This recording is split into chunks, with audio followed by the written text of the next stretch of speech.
life is fucking doing. Yeah. You know, it's not talking, it's not wanting, it's not thinking. It's just fucking doing. Welcome to the Council of Dudes podcast. I'm your host, Vinny Brusco. I am a father, a husband, the founder of Agora Social Club, a purple belt in Brazilian Jiu-Jitsu, a certified life coach, and a facilitator of the Council of Dudes men's group. This podcast is here to help you tap into and follow your golden thread, that feeling that pulls you forward to become the best version of yourself. If you're someone who's into personal development and self-help and is looking to live a life of more alignment, then this is the podcast for you. Subscribe to the channel, click the notification button, and follow along on the journey of the show.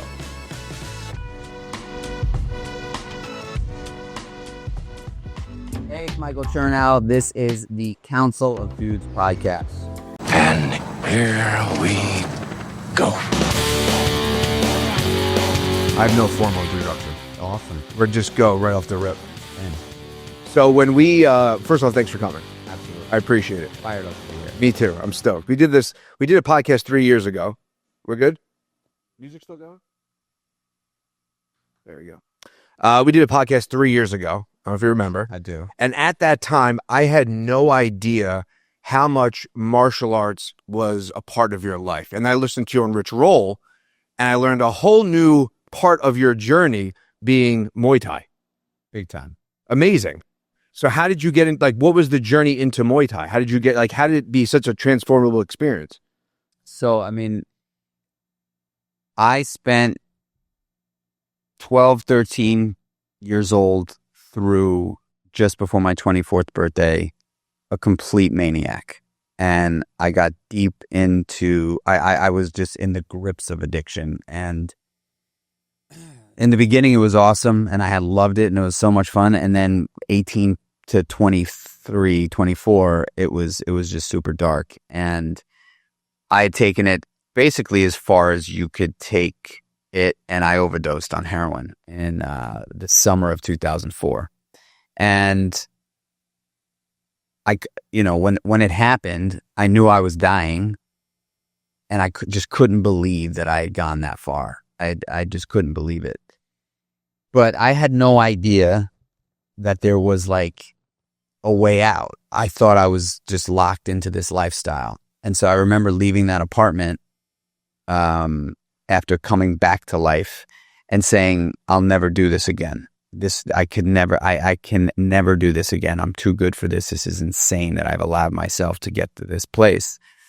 And then that night I was using again. So I basically had spent the next 2 weeks totally convinced that this was it for me and I was just going to die this way. So I might as well just make it happen fast.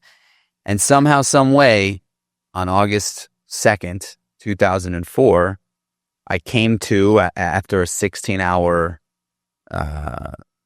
essentially coma, right? People thought I was dead. I came to, and I just woke up, and a couple of things had happened, but I got the courage to ask for help. I called a friend, the only person I knew who was sober, who I genuinely knew. And I called her up and I said, hey, I'm dying and I need fucking help. It's gotten to a really, really bad place where I'm actually dying. And so she was dating this guy named Marcus who was sober, and he had a number of years in recovery. And she said, let me call my boyfriend and see if he's available. So Marcus showed up, and Marcus was a Muay Thai kickboxer. And I didn't know shit from sobriety. I didn't know anything about recovery. All of my friends at that time in my life were complete drug addicts. And this guy walked in the room that I was in, and he was one of the coolest guys I had ever met. He was covered in tattoos, tough motherfucker. And I looked at this dude and I was like, if this is what sobriety is, I'm in. I can fucking do this, And he wrote this crazy plan for me. But the very next day, he's like, you're going to meet me at the academy. And that was at 5 Points down in Chinatown at the time. And I just showed up, and that began a journey of changing my life. I mean, I learned everything. I owe an enormous amount of my happiness and my success to taking a beating in the rings of Muay Thai, because it taught me that no matter how far gone you are, you still got a shot. And then once I began to gain confidence in myself and started to eat healthy and show up for myself, I learned that I can get back up. Like, I mean, I've Muay Thai is an intense martial art. And, you get in a room with a bunch of guys that are training Muay Thai, typically if you train Muay Thai like in a real way, you got a couple of screws loose. Most of the guys anyway that I was training with were not, they're like, they like to fight. If you like to fight, something is off. Right. All these guys. Something happened in your past. They all like to fight. Yeah. And I was right there with them. I like to fight too.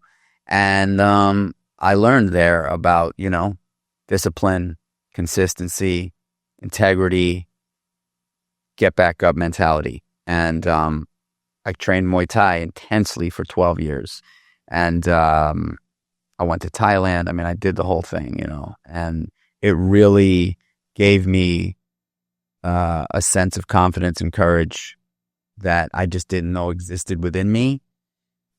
And so I owe my life to it. I've got my from here to all everywhere. My whole ass is covered in Muay Thai shorts. So I've got I've got Muay Thai shorts tattooed in my, from my hips down to my knees, to commemorate, the sport that really changed my life. So a lot of things come up for me in that whole conversation. And one is that I have a 10-year-old little girl. And I heard you on a podcast saying that you started with cigarettes at 11, right? I can't imagine my 10-year-old daughter in a year from now smoking a cigarette. Like, she still has a Barbie dream house in her room. It seems absurd to me. And then on top of that, to be in the throes of addiction at 13, right? At 13, my nephew's 12. So I can't imagine being in the depths of addiction at the age of 13. So how did the smoking, and you have parents in the room, dads are watching, dads are listening. How did you, or what was missing that led you from the smoking to the addiction? Safety. The one thing I can say, because I have a 10-year-old son. Yeah. I could never imagine my son smoking cigarettes. Right. That's what I'm saying. Just a year from now. Right.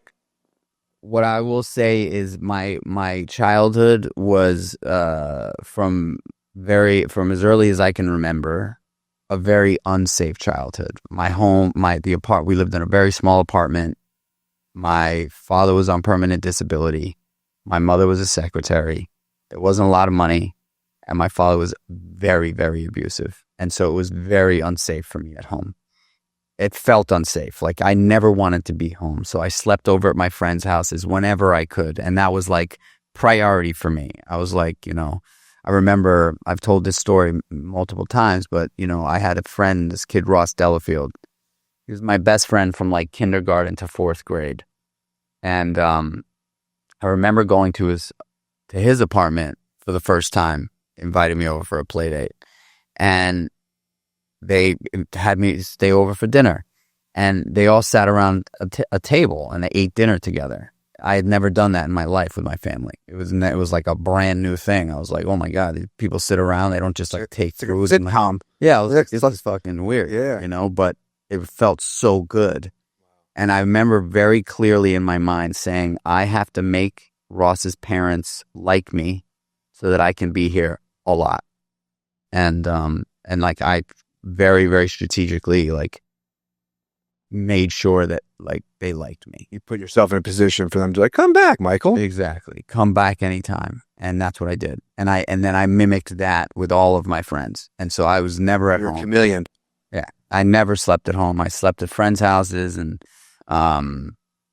but yeah, my friend Tamaki, his mom was an alcoholic, and I would go to his house all the time, and she let us do whatever, we wanted to do. And we would steal her cigarettes, and we would smoke cigarettes in 5th and 6th grade, And 7th grade, I went to this really rough junior high school, Wagner Junior High School. It was fucking bad.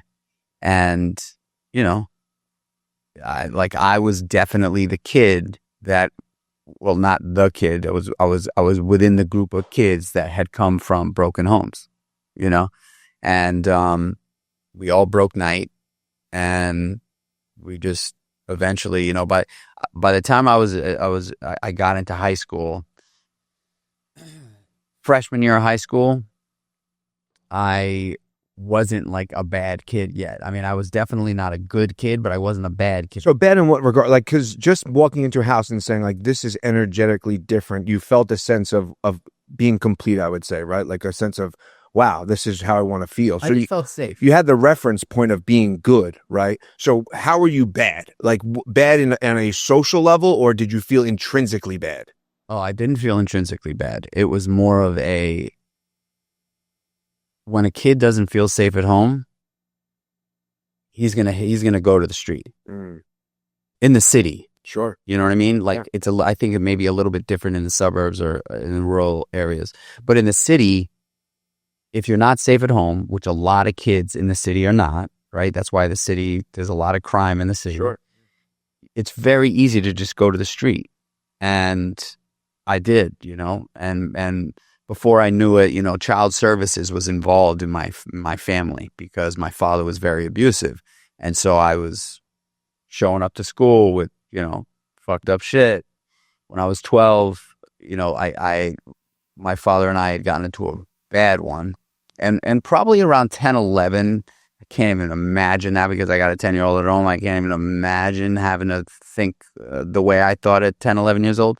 But at that age, I'd kind of come to the realization that like, if I want this to stop, I've got to start fighting back.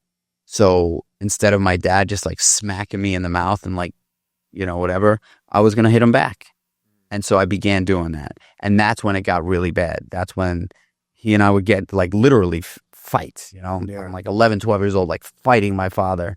And we lived in an apartment building, so the neighbors can hear it. They call the cops. Cops show up. Eventually, cops are like, all right, we've been here 3 times. We're calling the child services. This is obviously not a good situation. So the child services got involved, and and in that time, like my father and I when I was 12, we got into a bad one, and I thought that if there was, I was like, I got to do something to really make this man realize how fucked up he's making me. And so we got into a fight. I was in my bedroom. I shared a bedroom with my sister, and I remember it like it was yesterday. We had the beds that kind of pull out from underneath. So we had a bed that pulled out from underneath. We always left the beds out. It was just very dysfunctional. It was like it was like a dysfunctional situation. Messy room, small quarters.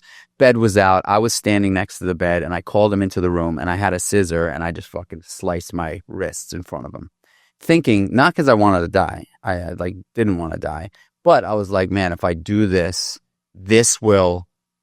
my father will see how severely, painful he has made my life.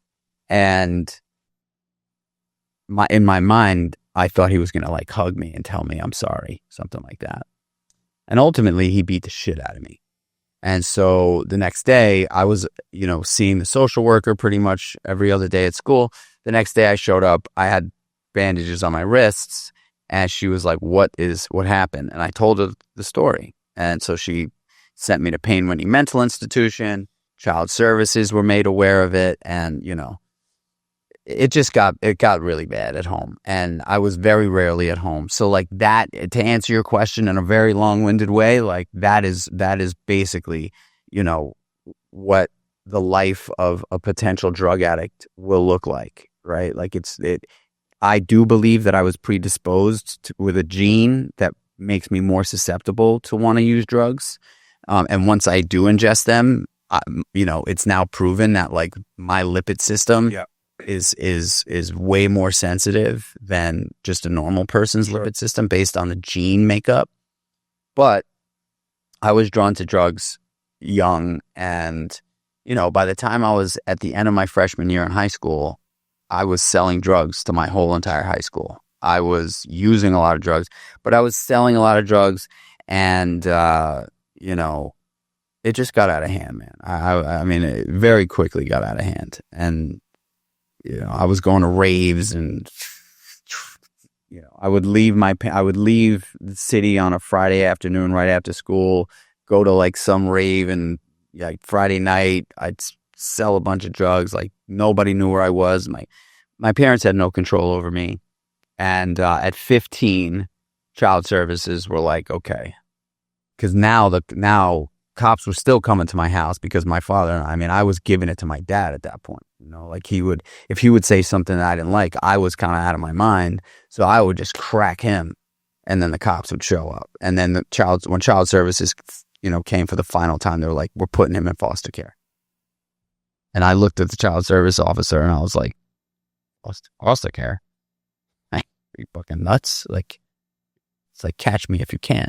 There's no way I'm going to foster care. I'm out of here. Like, I'm leaving, and that was it. I moved out of my parents' house, and I was like off to the races.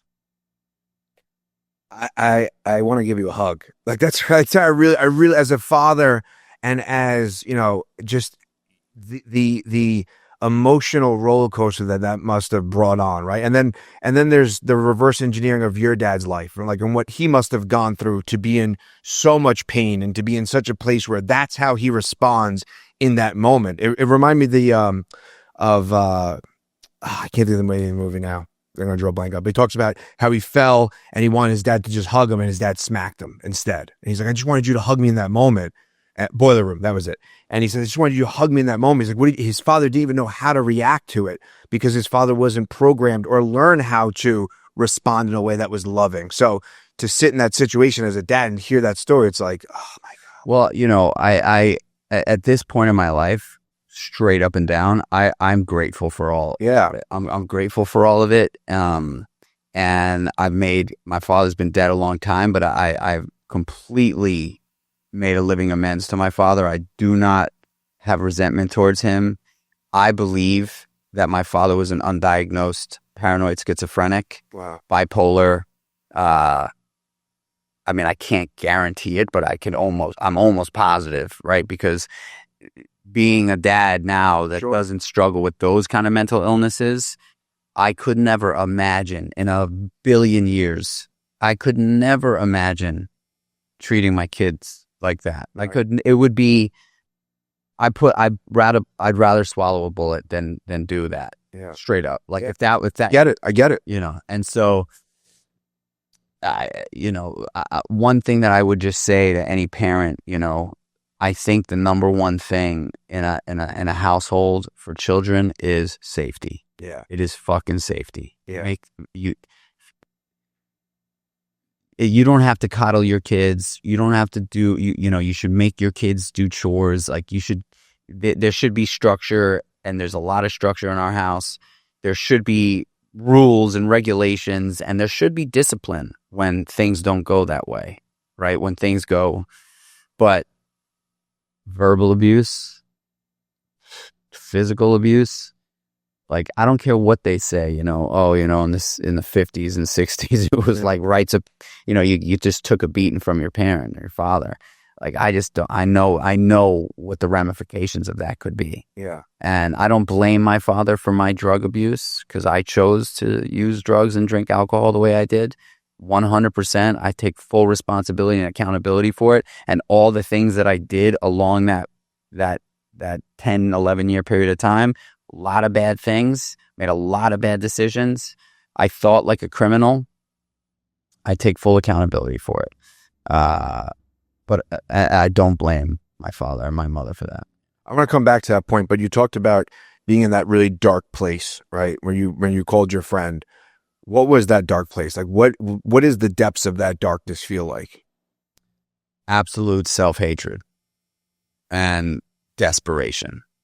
It's very hard to explain knowing that you have a severe problem and a reliance on something that's killing you, wanting desperately to stop using it, and genuinely not being able to stop. It's so hard to explain that to someone. That's why addicts get such a bad rap. Yeah. Because 9 out of 10 addicts that are deep in the throes, you take them, you sit them down, and you say, do you want to continue doing this? 9 out of 10, if not 10 out of 10, will say, no, I do not enjoy this life. I do not want to continue doing this. I don't know how to stop. I can't stop. I'm just too far gone. It's crazy. It's crazy, like, I mean, and it's sad because it's an actual disease. Yeah. Addiction is a disease, and so trying to explain that to someone who's never gone through it or doesn't have that tendency is impossible, man. Like for me in that moment, I remember very clearly. So what happened was I'd been on this 2-week-long death march bender, and I literally... What does a day look like for you at that time? I couldn't even tell you because it's a blur. But basically, it's drinking and using drugs around the clock for multiple days straight without sleeping, right? And it's... Are you eating? Are you just kind of... I don't... Like, eating was not... I don't even know. Like, I'm sure that there was moments of... I remember I loved Orangina. Orangina was my shit. I would drink a lot of Orangina. Definitely not drinking water. Yeah. A lot of Orangina. And then I remember, like, there would be times where I would finally crash and I would, like, pass out somewhere and I would come to, and, like, what I would eat would be diner food. Yeah. I would eat, like, chicken fingers and mozzarella sticks and pizza. Chances are, and it's crazy because I'm such a health freak. Right, exactly. Like, if I did my blood work then, I mean, I guarantee doctors would look at it and be like, how is this dude alive? Yeah. Because I remember there was moments where, like, I didn't take a solid shit for years. It was like pissing out of my ass forever. And when I would piss, I would look down at the pee and it was like brown. It wasn't yellow. It was like dark brown. And I'd be like, oh my God, what the fuck is that? So, I mean, it was so dark, man. I would tiptoe around my apartment. No one was home, thinking, very, very dark. Just self-hatred run riot, man. Like there was the drugs and the alcohol is where I got my confidence. And, if there was any confidence. So, like, I felt like that was, it was like walking around with, like, it was like walking around with, like, a big blanket on covering me up and allowing me to move through my life and exist in my life. But without it, I felt like naked in the fucking dead of winter in the freezing cold outside of New York City. Like, that's how I felt. I was just like, this is unbearable. And the drugs made me feel like I could get through life. Like, it was, I didn't know any other way. I mean, I started using them super young. So I think, I mean, it's so weird for me to talk about it, even though I talk about it a lot, because I do feel like my message is,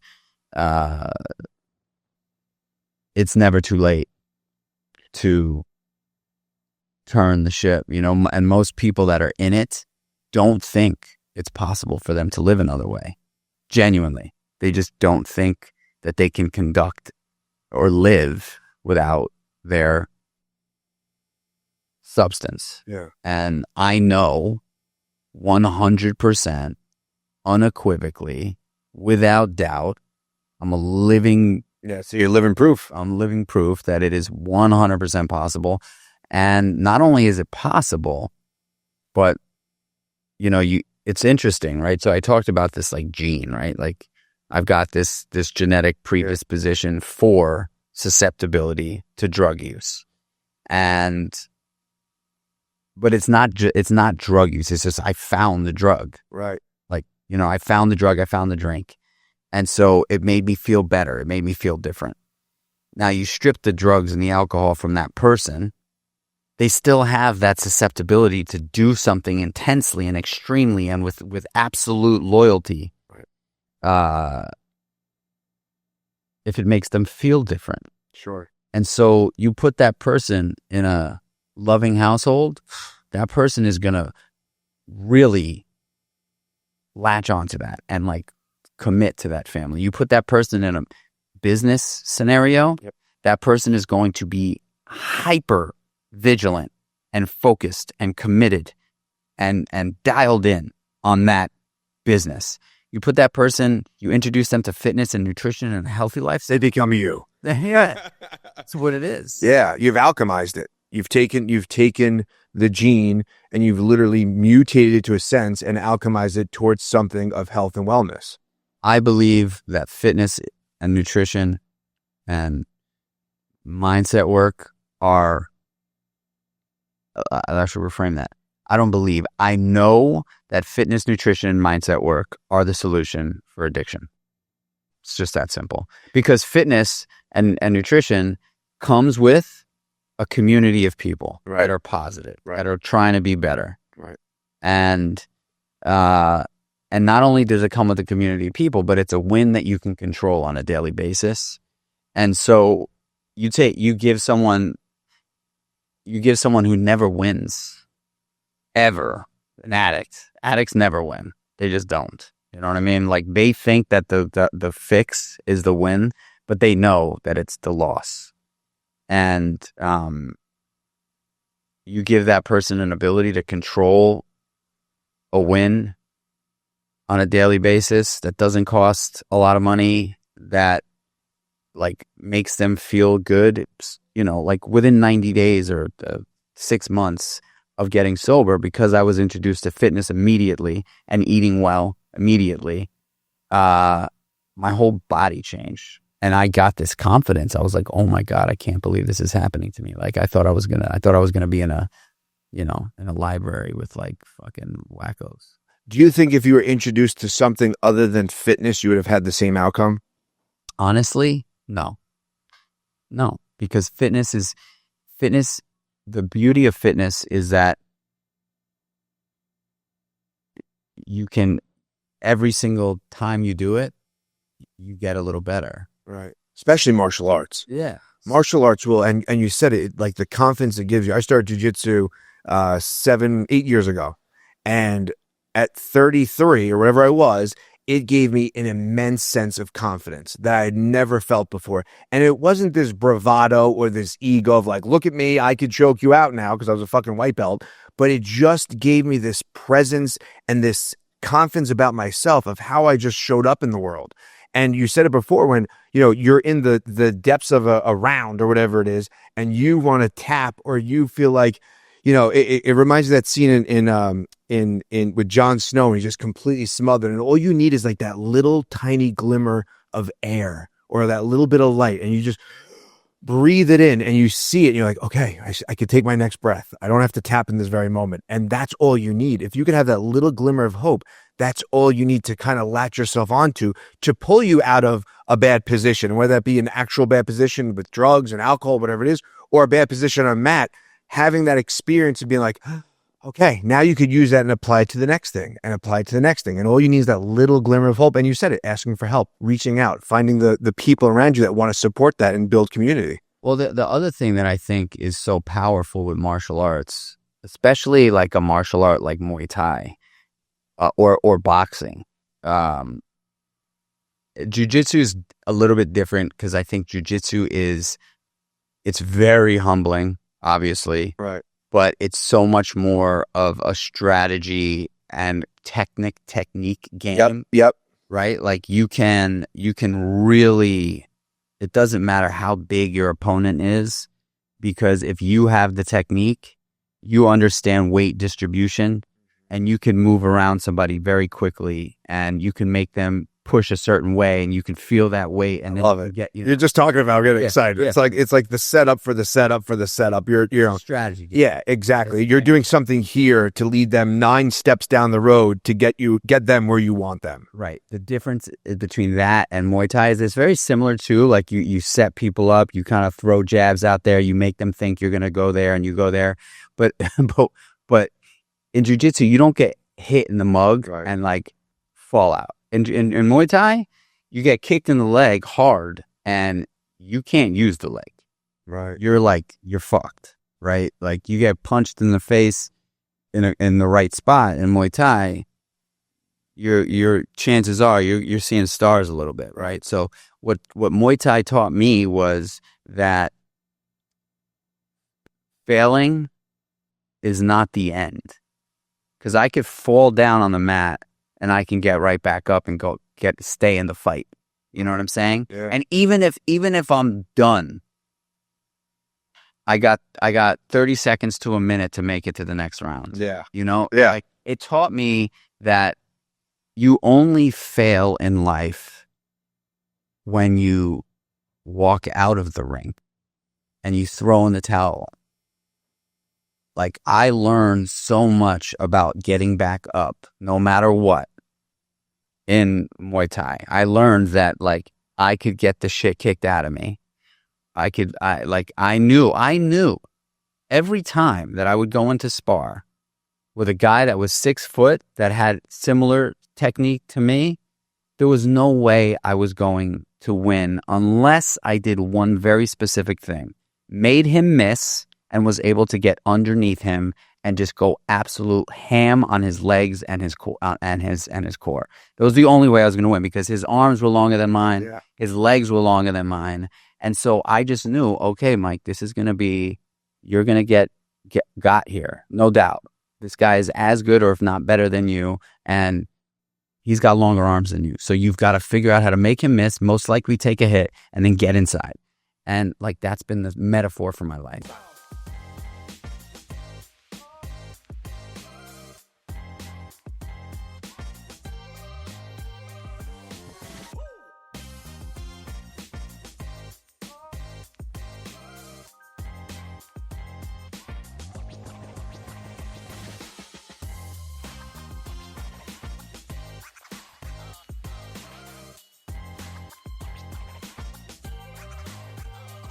Martial arts do have this way of mirroring life in this amazing, like, it's just in this amazing way. Like, I found jiu-jitsu, like I said, it's just, for me, it is the perfect mirror. Like, it just represents life in this symbiotic representation of just, you know, the human chess game, right? Like, seeing the board, and you can get a good workout out of it, of course, and of course Muay Thai as well. But when you introduce the headiness and you start to introduce the rabbit holes that you can go down, and then you do take away the lessons of, like, and apply them to life. Like, as long as I get up, as long as I don't tap out, as long as I see that little bit of light, I still have a chance.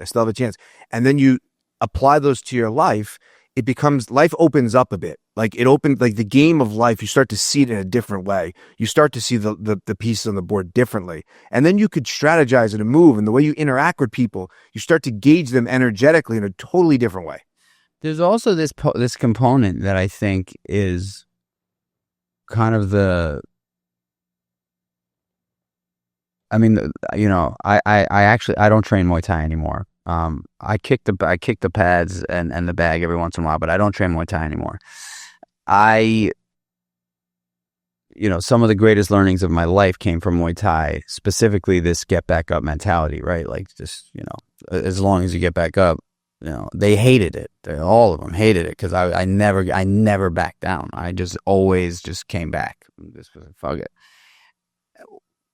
What I've learned now in my life as an entrepreneur is that I'm not the smartest ever. I'm never the smartest. I didn't go to college. I don't have an MBA. I can't speak the smart guy talk. But what I do have that a lot of people don't have is endurance and patience. I have a lot of patience, and I have just an ungodly amount of endurance. And I know that most people, and I'm not banking on this, like, I love when people win, but I do know that most people quit when the going gets really tough. And so my odds of success just grow the longer I stick it out, right? Like most people quit. I've watched it happen over and over and over again, even with my own businesses, people that I've hired, people that I've made partners. Like when the going gets tough, they just don't have the endurance. And I have made a commitment to myself, and I make a commitment to myself every single day, which is, yo, dude, like as long as you stick it out, you're good. You're going to be good. Like even if the business fucking blows up, you make another one. Like, I walk into the world with unwavering, unshakable optimism, because I would hate to be the guy, and I know a lot of these guys that literally see the worst case scenario in everything. I never look at the worst case scenario. I just don't. How do you avoid that? I don't know if inherently that's just who I am, but when that voice comes up in your head, right? It has to come up. Like you're a human being. Like that little bit of doubt seeps in, right? Has to. Yeah, of course. 100%. You hear that voice. What gear are you switching on, or what are you turning off to just mute it out? I'm gonna continue to push. That's it. That simple. I'm gonna continue to push, and I'm gonna do my absolute best to motivate the people I surround myself with to feel like there's more in the tank. Because my experience is most people quit. What do you think that is? Is it just too hard? Is it too difficult? Is it too unstable? Why do most people quit? Fear. Yeah. Fear, And fear has become my number one ally and asset. I fucking love it. Like, if, I kind of think about it like, fear is real in everyone's life. Everybody experiences fear all the time. Most people experience fear more than they experience joy. Sure. And you can live in it, or you can live with it. I choose to live with it. I think of fear as like a fucking friend. And I'm like, boom, buddy. Like, I fucking see you. I'm with you. I got my fucking arm around you. Like, let's do this, And I think that has been sort of like this, and I also like purposefully put hard things in my path on a regular basis that I volunteer for. But like right now, I haven't eaten a fucking morsel of food in the last 3 days, you know? I didn't have to do that. I just didn't, But I chose to do it because it's a challenge. It's fucking hard. Like the amount of times throughout today and yesterday that I was like, fuck it, man. I was so fucking eat. I was going to grab something. Right. And I'm like, nah. Well, you could, it's so easy to negotiate with yourself. It's so easy. Like, come on, just eat something. It's okay. Like you've worked, you look great. You're doing excellent. Just eat something. Right? It's so easy, and it's even easier to placate to that. It's even easier to listen to that voice and go, all right, and negotiate yourself, whether it be the alarm clock or the 3-day fast or whatever. That little voice comes up and says, come on, you could do this. I'll tell you, so obviously cold plunge is like going through a thing, right? Sure. And I am lucky enough to have a cold plunge in my house. If anybody listening to this is like, I would love to find a way to challenge myself on a daily basis. I have not found a more challenging thing in my life that you can do every day. I mean, if you have one. Let's get a trough. That's why I have a trough in my driveway. Yeah. Like even if you don't have the ability to have a cold plunge in your house, a cold shower, freezing cold shower. There is not a day that goes by where I jump into that thing that I am not in absolute negotiation with myself. And I've been doing it for years. Yep. Every single time before it, I'm like, my ego shows up. My ego's like, dude, come on, man. You've been doing this way too long. You don't need to do it today. Just take a cold shower.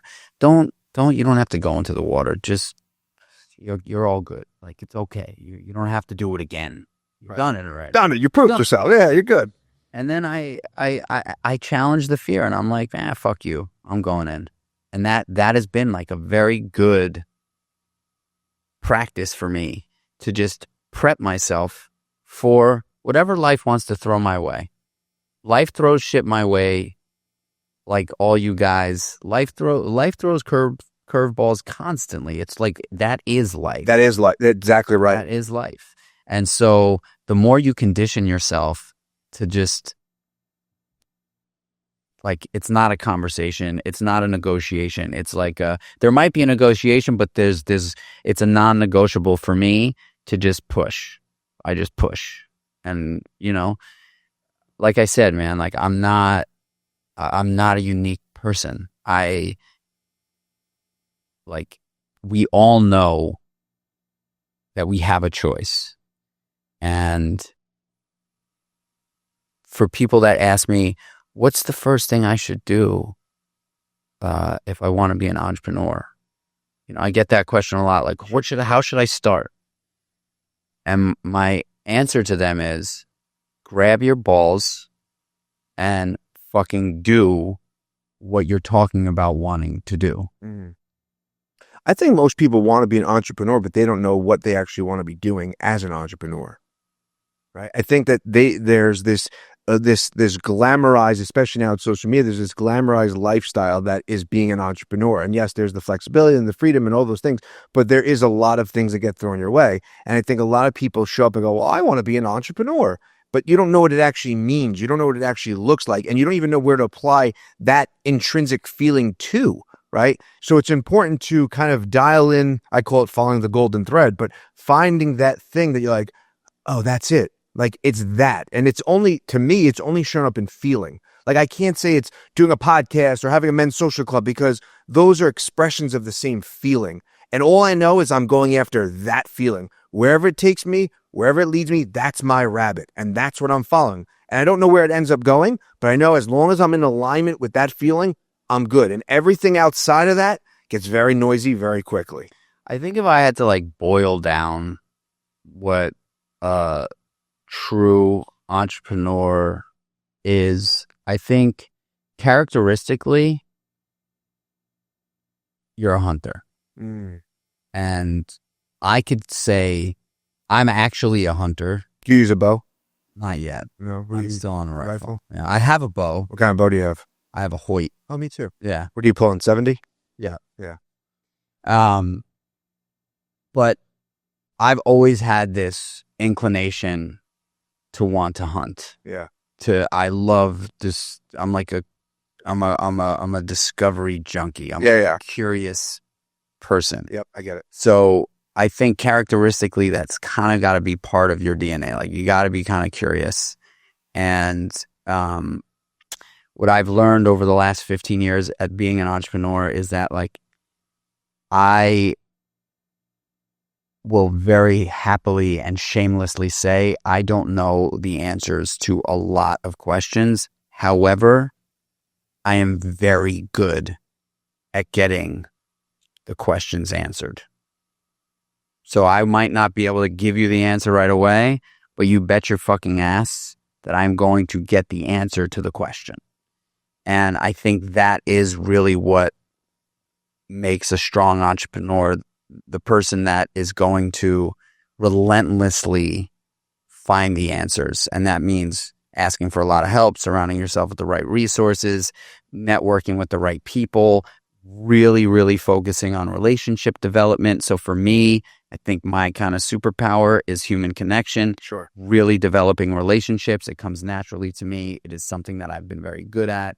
It probably. Well, you did it when you were a kid to adapt and become right. It probably started become likable. First grade. Right. And then the last piece is, I think most entrepreneurs have the ability to withstand an abnormal amount of stress and anxiety, and that's where the most people quit part happens. And that's also why I would imagine, like, if you train at a jiu-jitsu gym or you train at a Muay Thai gym, there's a big revolving door, right? Like there's very few people that get from white belt to blue belt. Very few. The people that do chances are, have the entrepreneurial gene in them because they're able to withstand the pain, Failure. and the failure, and they just come back. Yeah. And most people quit. Most people, like, what do they say? They say gyms make their year stipend in the first 2 weeks of January. Right. So, I always use the gauge of would you do it for free as my barometer. I had this like moment in the shower, and I was like, if your podcast doesn't become Joe Rogan, if you don't become Tony Robbins as a life coach, if it's not the biggest thing, if you don't become a black belt, would you still do these things? And the answer is yes. I'm like, okay, you're good. The rest is details, right? If you're in it truly for the spirit of what it is, and you're just doing it because you enjoy doing it, then the results, seemingly, from everything I've heard, read, spoken to people, seemingly the results will present themselves. But it comes up to your point. Are you going to stay through and through? Are you going to keep on going? When it gets difficult, when it gets uncomfortable, when it's raining, when it's cold, are you going to keep on going? And you could apply that to fitness. You could apply that to entrepreneurship. You can apply that to health. You could apply it to spirituality. When the questions and the things start to get uncomfortable, where are you going to be in that conversation? You're going to interface with your shadow in a sense and have that real conversation. And it doesn't mean you need to just radically change your life, but it does mean you need to start taking small incremental steps to the change that you want to see. Well, it's like the age-old saying, great leaders show up in the hardest times, in the hardest possible times, when everything is failing, is when the great leaders sort of come to the surface. Anybody can lead when shit's going great. Right, of course. That's right. To be like, fuck yeah. Exactly. But when it's going, shitty leaders do that. Yeah. it's really hard. That's when you see that's when all the talkers weed out themselves, Outside of fitness, you mentioned stress. How do you deal with your stress? How do you manage your stress? How do you keep it at bay? I mean, there's plenty of times when I'm thick in it. And when it's just it's overwhelming. I gotta say that I think realistically the number one piece for me when it comes to just sustaining, I kind of call it the 85% happiness life. Is that the percentage you'd give your life of happiness? That would be fucking good. Yeah, I would. That's really good, dude. Good for you. Yeah. Congratulations. I'm proud of you. Thanks, man. I'm proud of you. Well, I think that's great. I think what it boils down to is, I mean, I own a business called Kreatures of Habit. Right. You stick to the shit that makes you feel good, and the good and the bad. And a lot of people, when anxiety and stress and things show up like they do, for some reason, stop doing all the great things that they do when they're in a good place. Yeah. Right? It's like shit gets hard. You detach, you isolate, you stop working out, you stop going out, you start eating like shit. Like, it's crazy to think that way, right? So, like, for me, I just know that if I stick to the plan, no matter what happens, I've got a system and a foundation and a structure that I know 85% of the time makes me feel great. The 15% of the time when I feel like I want to jump off a bridge, I just show up. And do you show up for every aspect of that 85% that makes you happy, or do you recognize that maybe there's an element of it that you need to kind of put to the side for now? Well, I mean, I definitely go through seasons. That's where I was getting. Yeah, exactly right. I mean, I go through seasons where, there's definitely, look, for me, I think what I've kind of identified as to how I'm able to pull off this life is waking up early in the morning, and the only way to do that is to go to bed early at night. So, I think the number one habit people trying to change or looking for an optimization is, if you're going to bed at 11, go to bed at 9:30. Because if you go to bed at 9:30, waking up at 5 or 5:30 is not hard. Right. When you wake up at 5 or 5:30, typically that's going to be before most people, right? Most people don't wake up at 5 or 5:30. Most people wake up at 7. 7:30. Yeah. You wake up at 5 or 5:30, you've got a lot of time now to just go for it, right? And that's uninterrupted. Nobody's emailing you at 5 a.m. Nobody's texting you at 5 a.m. Nobody's calling you at 5 a.m. No one's calling you dad at 5 a.m. Your wife and kids are fast asleep. Yeah. You've got a real opportunity to fully self-indulge. And that's kind of been my little unlock. But it's not just, wake up at 5 a.m. Because if you go to bed at 11 or 12, it's not really healthy to wake up at 5 a.m. And quite frankly, like I get a lot of shit for saying this because people are like, oh, yeah, well, I work until midnight. I'm like, okay, this isn't for you. Right. That's the other part of it. Like last night, I was chasing my cat in the neighborhood until 12 o'clock at night. Yeah. I tried to wake up at 4 this morning. I was like, no, I'm going to sleep today. Like I'm not waking up to go to 5 a.m. jiu-jitsu because I was chasing a cat till 12. Right. Just not in my cards today. Yeah, like this might not be for you. I'm just sharing my experience in my way, Like time is the only... But you need to find your version of that. Sure. Right? Like you need to be able to say, okay, I work at 12 and reverse engineer to your version of that, right? Because then you could just go, well, it doesn't work for me. I'm bailing. The other thing is, right, and this is where the courage and entrepreneurial mindset kind of comes in, is if what I'm saying doesn't resonate with you because you work until 1 a.m., but you want to live the 85% happiness lifestyle, then change your fucking job. You know what I mean? Like you could complain about not being able to, but you want this thing, but you're like, I can't do that because I work the night shift. Well, if you want the thing, stop working the fuck. But that's the part of it, is that people think that it needs to be this dramatic shift of like, I'm going to snap my fingers and now it's going to all change, where that's not the case. It boils down to like small incremental changes that you're going to make on a daily habit and see how long you could sustain that, and then slowly try to get off at one of the exits that gets you to your destination rather than the next exit.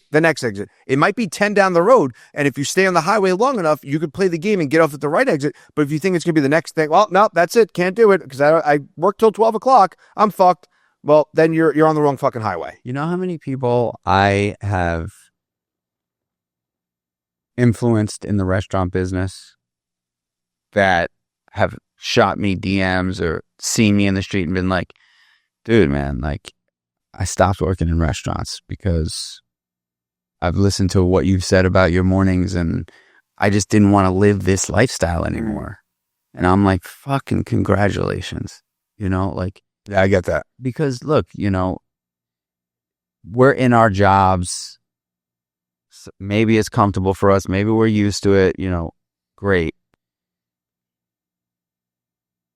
Look, if you're a nurse or a doctor, or a cop, or where it's just, that is your passion and that is what is required to live out your passion. What I'm saying does not apply to you. It just doesn't. And I'm sorry. Fucking hate on me all day. But for me, I made a very conscious decision in 2019 that I did not want to be in a restaurant until 11 or 12 o'clock at night ever again. I just did not want to do it because I knew that I was missing out on my family. Yeah. I was missing out on health opportunities. I want to live long. I want to have a fucking wonderful relationship with my kids, with my wife. I just know the joy, the reason why I'm so happy in my life, honestly, is because I've got a great family. It's because I got a wife that I love and she loves me back. I've got kids that I love and they love me back. I find the most joy in life spending time with my family and on vacation with them. And I am not ashamed to say it. I want to spend as much time with them, especially on vacation, as possible. Especially at these ages, right? Like these ages are so, my daughter's 10, my son's 5, and they're just, in a blink, man. Like we were looking at pictures of my daughter the other day. I was like, what? Like when did you become 10? First off, how am I old enough to have a 10-year-old? That doesn't make any sense. I'm still 25. But when did you turn 10? And how are you 5, dude? Like, he's like a little man, like he's like a little dude. I'm like, how did this all happen? And it just slowly but quickly is seeping away. And that time, that window of them, you just being their world, you're like everything. It's just, you are their everything. It's just going away and going away. And yeah, man, like to pour into that family time really does. I forgot who I heard says like true wealth is when, your kids get older and they want to hang out with you. And the older you get, you do realize how important that is. Every night that I put the boys down, so my wife and I go back and forth with putting the kids down. Every night that I put the kids down, my younger son, out like a light. He passes out immediately. We have a whole thing that we do every night. He passes out and he's been sleeping like that since he's born. He's just like he just passes out. My younger son, worst sleeper on the planet. He's like skinny, jumpy. He just, dude, Squirmy little guy. Squirmy, just, and I crawl over to his bed when I'm done with the song, and I've lied on the floor next to them for 10 minutes or whatever. I crawl up next to him and I just put my head on his chest, and he hugs me, I hug him, and I put my head on his chest and I listen to his heart and I watch him breathe, and I'm like, man, it's my fucking son. It's crazy. It's my son. Amen. I'm listening to his heartbeat and I'm watching him breathe. This is my son. In my head, every night that I get to do this, I'm like, this is not going to last forever. Yeah. Like, this is special. And I remember one day he said, Dad, what are you doing with your head on my chest like that? And I was like, I'm watching you live, bud. Amen. I'm watching you live, dude. And it makes me so happy to be able to do that, They are also a great humbler, kids. The other night I was laying my son in bed, I go, how's your heart doing, buddy? And he goes, it's beating fast. I was like, perfect. That's the perfect answer. Like, that's the perfect answer. It is beating fast. But yeah, they do ground you in a completely different way that you really can't put into any type of endeavor other than being a father or a dad. Because anybody could be a father, but being a dad's something different. Like, it's unique. And having a son definitely is challenging at times, right? And you have 2 of them, right? I have a daughter, and that's a totally different experience. But it's my daughter, when my son was born, she's like, do you love him more? I was like, no. I go, what I'm learning and what I've learned is like, it's this endless well, and it just goes deeper and deeper and deeper. And it's amazing. And it really is, to me, it's the best thing on the planet. Welcome to Agora Social Club, the Westchester's hub for guys to gather, connect, and unwind. In the last 6 years, I've been facilitating a men's group called the Council of Dudes. And within that 6 years, I realized that guys need a place where they can get together, connect, and build community. A place that's not the gym, that's not jujitsu, that's not the bar, but a place where guys can come with no ego and grow and develop together. So here we have our chess table. We're gonna be having monthly chess lessons and our take a book, leave a book library. Some of these I've read, some of these I haven't. Quantum physics to personal development to fiction. We also have our record player area. In the last few years, I've become very obsessed with jazz music. And if you don't know how to play vinyl, no big deal. It hooks up to your phone via Bluetooth. We have artwork from California to local artists. We have these small little work tables, so if you want to hang on the couch and get some work done, you can just come pop them open. And we also have our little workspace here with quotes from Muhammad Ali, Albert Einstein, Theodore Roosevelt. We also have our coffee bar, small fridge, and more quotes and artwork over the wall. Head on over to agorasocialclub.com, sign up for our free 7-day trial, and with that, you will get a key fob. Scan your key fob, and you have access to this space from 6 a.m. to 8 p.m., 7 days a week. So if you're a guy in the Westchester area and you're looking to gather, connect, and unwind with like-minded men, head on over to agorasocialclub.com. I couldn't agree more, dude. I just spent, a couple of days with those kids out in the wilderness, and we like conquered this intense mountain in Vermont. And my younger son has a very, very rare gene disorder. And you wouldn't notice it if you were just hanging out with him. But, they told us at 6 months that Dakota was never going to walk. They told us he was never going to walk, and they also told us that because of his disorder, there's only been like something like 12 of these cases ever sort of documented, because it's 2 different gene mutations, and we have 20,000 genes. So, I mean, it's a whole long fucking story, but they told us after they got the gene study back, we came into the neurologist office, and they were like, there was another doctor in there, and they were like, we want to introduce you to the pediatric oncologist. And I was like, oncologist? What are you talking about, oncologist? We had no idea what we were walking into, but basically they were like, look, your son has these 2 gene mutations, and one of them, we believe is related to Joubert syndrome, which is like a, pretty rare genetic disorder. And they were like, we just don't know if he's ever going to walk. And we were like, oh my God. And they were like, and the combination of these 2 genes together make him susceptible to a terminal brain cancer. So out of the 12 cases that have been studied that have these 2 genes together, 30% of them have had this brain cancer. So he's going to have to get an MRI, a brain scan, every quarter until he's 3 years old, and then every 6 months until he's 6 years old, and then every year until he's 8. And if there's nothing, if we don't detect anything after 8 years old, the chances of him developing this brain cancer are slim to none. You got to imagine walking out of a meeting like that. You're like, fucking, I was gutted, dude. Gutted. And to be able to climb a mountain with this kid, I mean, he wasn't supposed to walk. And he's doing karate, he plays soccer, basketball. I mean, he's unfortunately had to go through all these brain scans. He's done 20 MRIs, and he's only 7 years old. But I'm blessed with just amazing sons, and life throws curveballs, bro.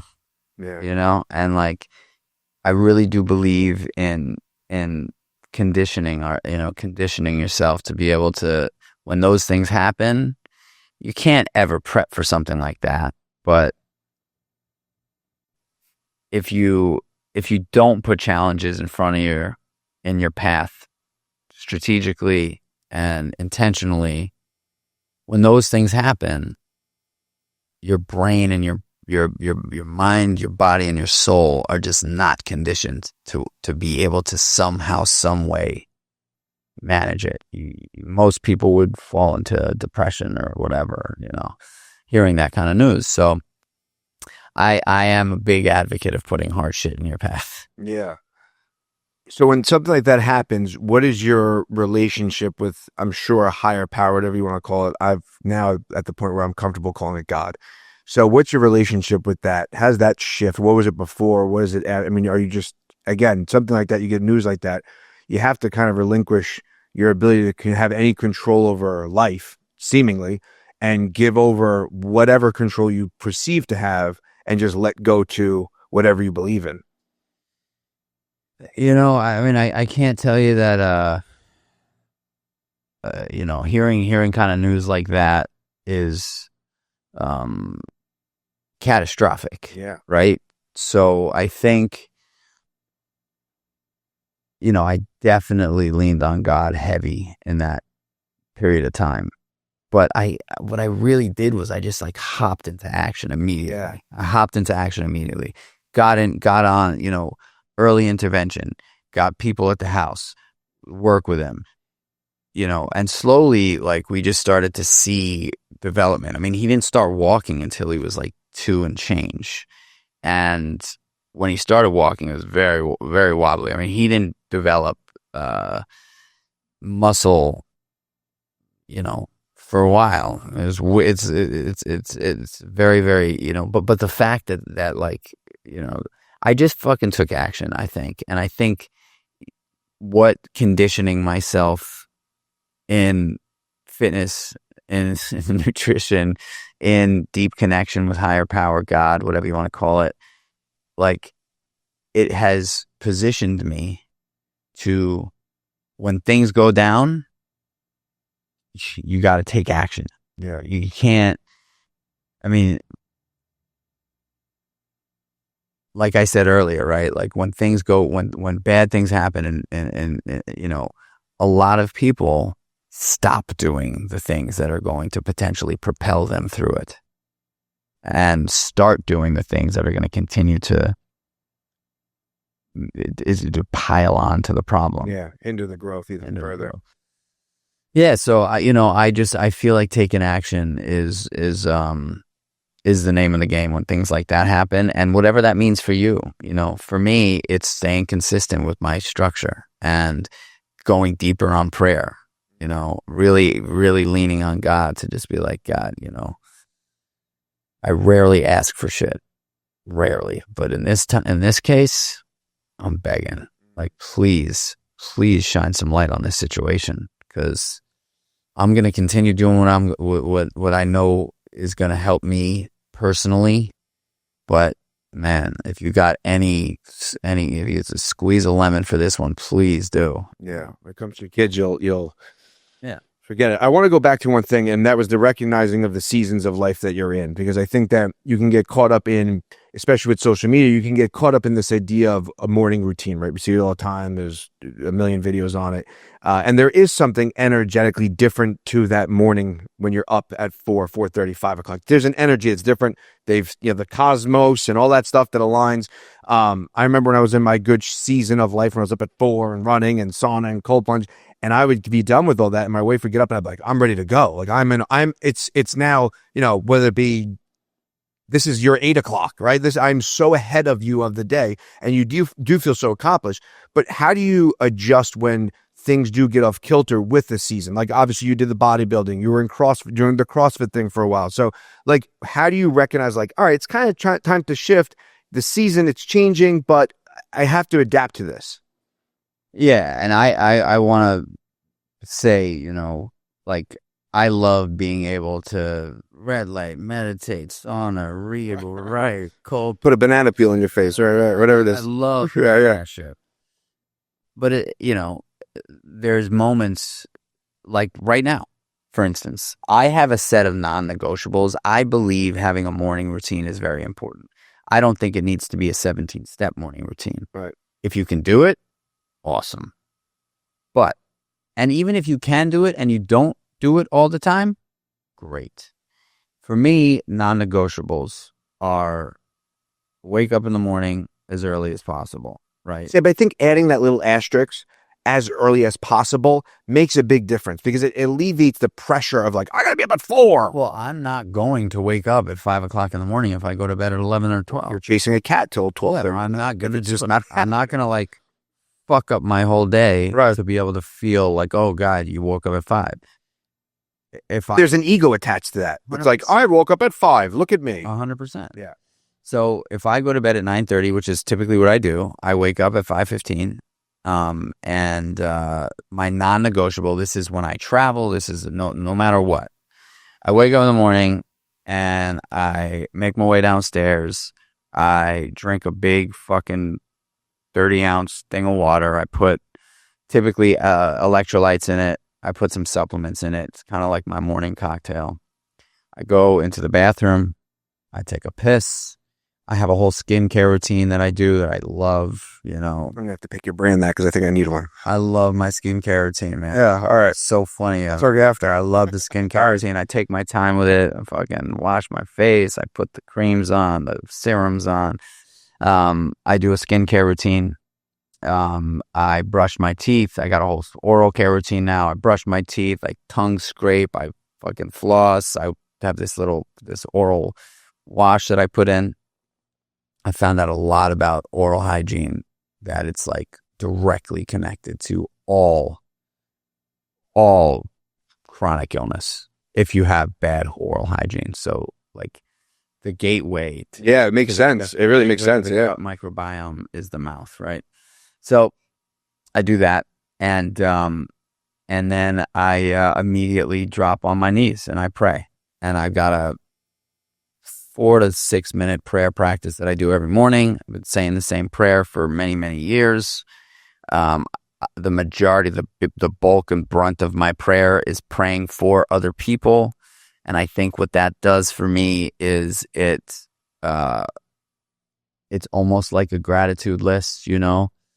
I forgot to mention, this is kind of corny, but the first thing I do in the morning is smile, and go through a quick little gratitude list. It takes about... So I want to ask you about the gratitude, because the gratitude is weird, because you could say, like, what are you grateful for? And you could just be like, my kids, my wife, my this, my that. And it becomes monotonous, right? The answers become kind of stereotypical and you're just checking the list. How do you actually like feel the gratitude? Because I think it's important to really to give off gratitude, to receive gratitude, to be in that energetic field of gratitude. For me, it's always thinking of moments I'm grateful for. And that brings me present into the gratitude. So if I think like I'm grateful for my son, I think of a moment I'm grateful that I experienced with him, right? Whether it be like watching a movie and looking at his face, or putting my head on his chest, like you were saying, right? Or I think of my daughter. So how do you actually feel or recognize the gratitude rather than just making this thing that you're just going down a list? Just go down the list. That's enough. I just go down the list. All right. Because what I went overcomplicating it, Yeah. overanalyzing it, Yep. in my opinion, is going to derail it. So I literally just wake up in the morning, I fucking smile like this, big fucking smile. Yeah. And I say, I'm grateful for my wife next to me. I'm grateful for my kids. I'm grateful for the dogs. I'm grateful for the house. I'm grateful for the fucking the lawn. I'll just think of a bunch of shit that I'm just grateful for. Yeah. And it is almost like dialing it in.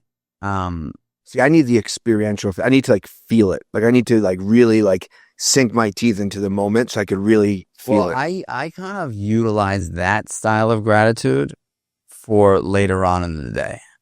And for me, in the morning, most people wake up with anxiety. Oh yeah. Right? Like, and as an alcoholic in recovery, you know, in Alcoholics Anonymous, you know, they will say things like, you wake up with untreated alcoholism.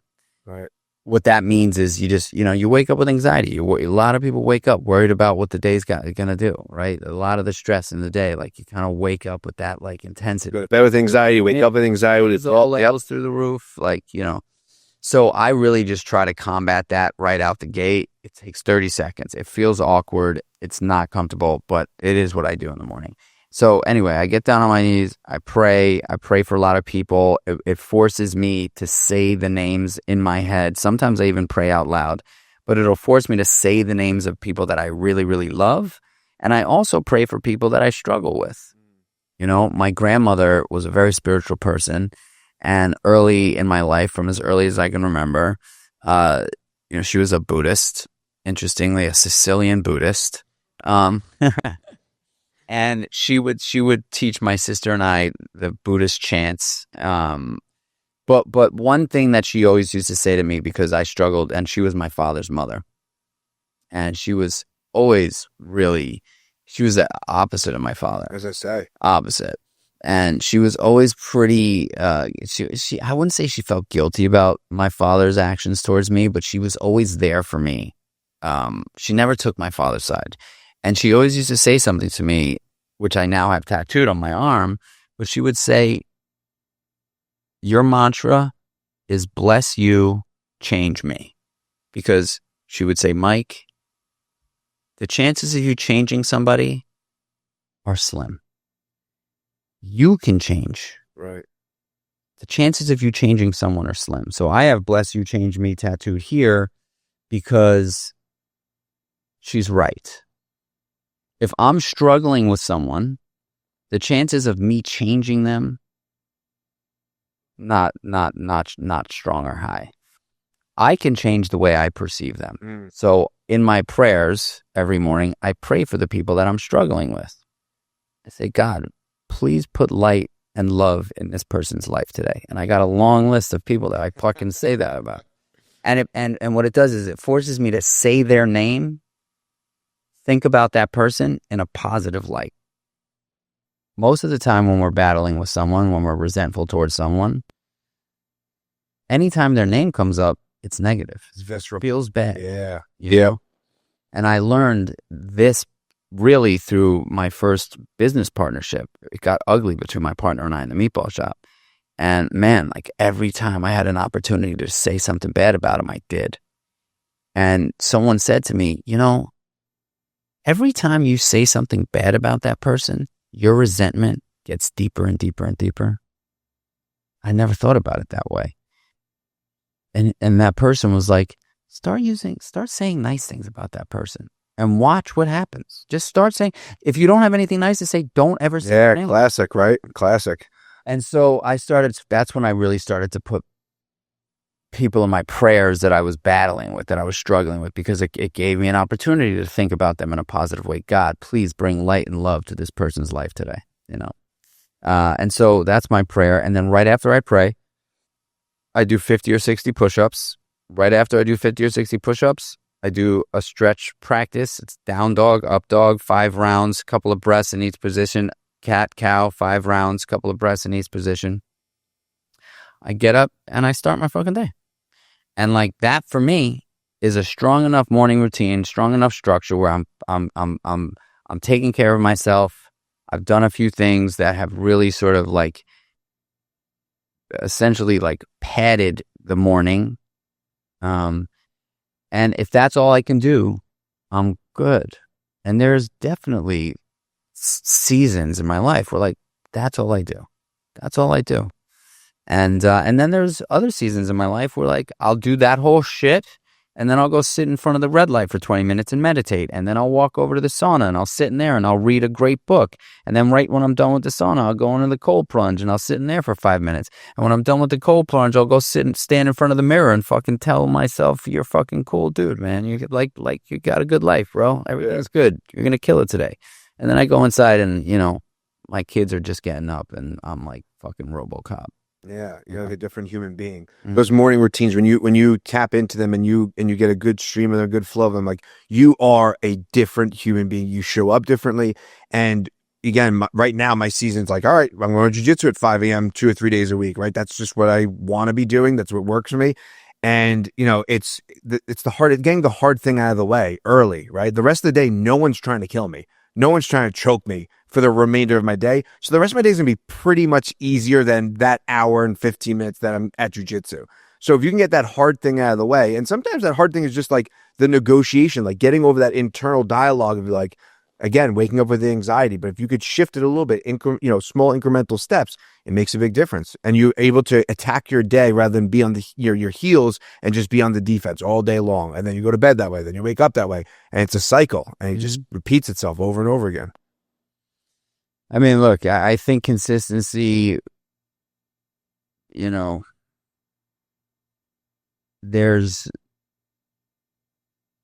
my mother, use her as an example, you know, she's never been able to get out of her own way. She just can't do it. And bless you, change me is the mantra I have to say every single time. When I see her fucking number come up on my phone, I'm like, oh God, bless you, change me. Like, bless you, change me, man. Because there's nothing I can do. You know? Is that for you? Is that like learning to respond to the world versus react? Yeah, that was the line of demarcation in my life where I would say I became a man. When I learned that I can make a choice of how I show up in this very next moment, and it changed my entire perspective of life. It's a infinite amount of time when you're able to be triggered, and then you could show up in a different way. Dude, the power is in the pause. Yeah. Just the power's in the pause. If you're able to just be like,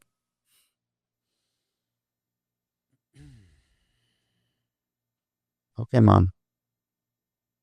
You know, people throw fucking bait out all day, you know? Yeah. A lot of fishermen out here. Yeah. You know what I mean? People are throwing fucking bait everywhere. Like, you could be the dumb fish and grab the bait, or you can be the dolphin. Never grabs the bait. Right. No one's ever fucking hooked a dolphin.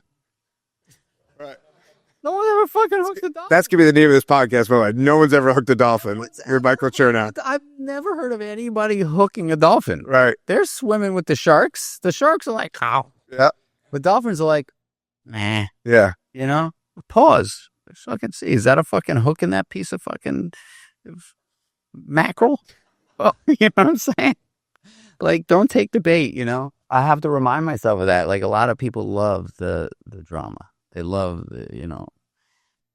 Well, because it fills up you, right? It makes you feel better. It makes you holier than thou. It fills your ego. It makes you a better person, that I'm able to put myself on this pedestal and look down on this person because of whatever, you know, chip on my shoulder I have towards them. But when you're able to have the pause, have the moment, and realize, and reverse engineering people, realize like everyone's coming from this different place in life, and you have to realize that and be okay with them, and just be like, all right, they're coming from this place, whether it be your parents or whoever it is. They're coming from their own background, your dad, whoever it is, my dad, right?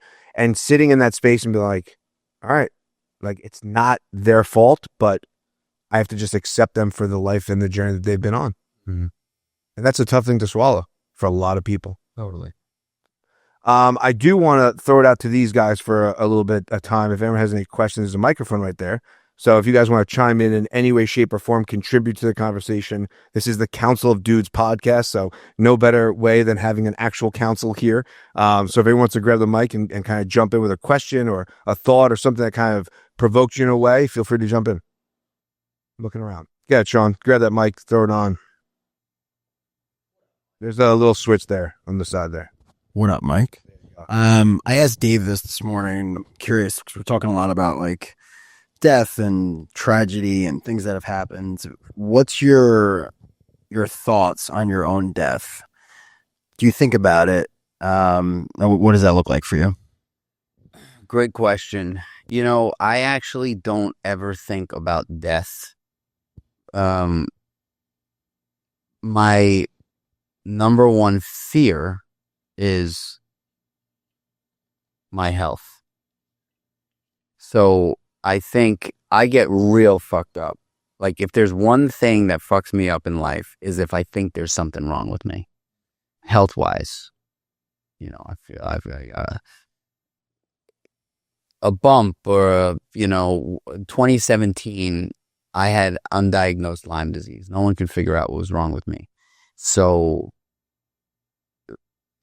the way I felt was like terrible. I mean, I felt terrible. The symptoms, everything was fucked up. But no doctor that I went to was able to tell me what was wrong. They tested me for Lyme. All the blood work was okay. So in my mind, I'm like, I got cancer. They just haven't found it. I'm going to die. I actually didn't think I'm going to die, but just the fear of being sick, for some reason, it just terrifies me. So I don't know. I guess I could correlate that to death, right? Like if I had to say, I don't ever think about me dying, but the fear of getting sick with something terrifies the fuck out of me. And I guess my answer to your question is that is my Achilles heel. That is where I totally can tailspin. You were talking about how every day you wake up and like you choose happiness, you smile, you kind of, and I do the same thing. I force myself into happiness every day and I choose to be that way. When I asked Dave this morning that, he immediately went to his kids, and it's not really more so about him. It was more so about not being there for his daughter.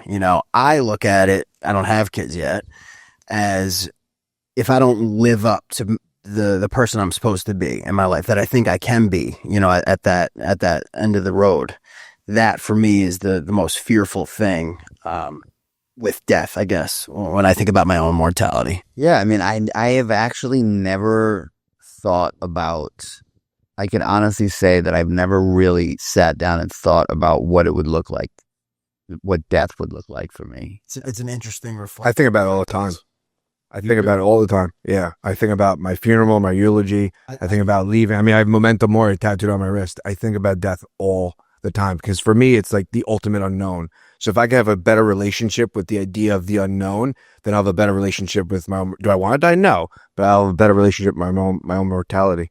Yeah, I mean, I think it's kind of like one thing, it's so weird because I definitely fear being sick without a doubt. And I think it's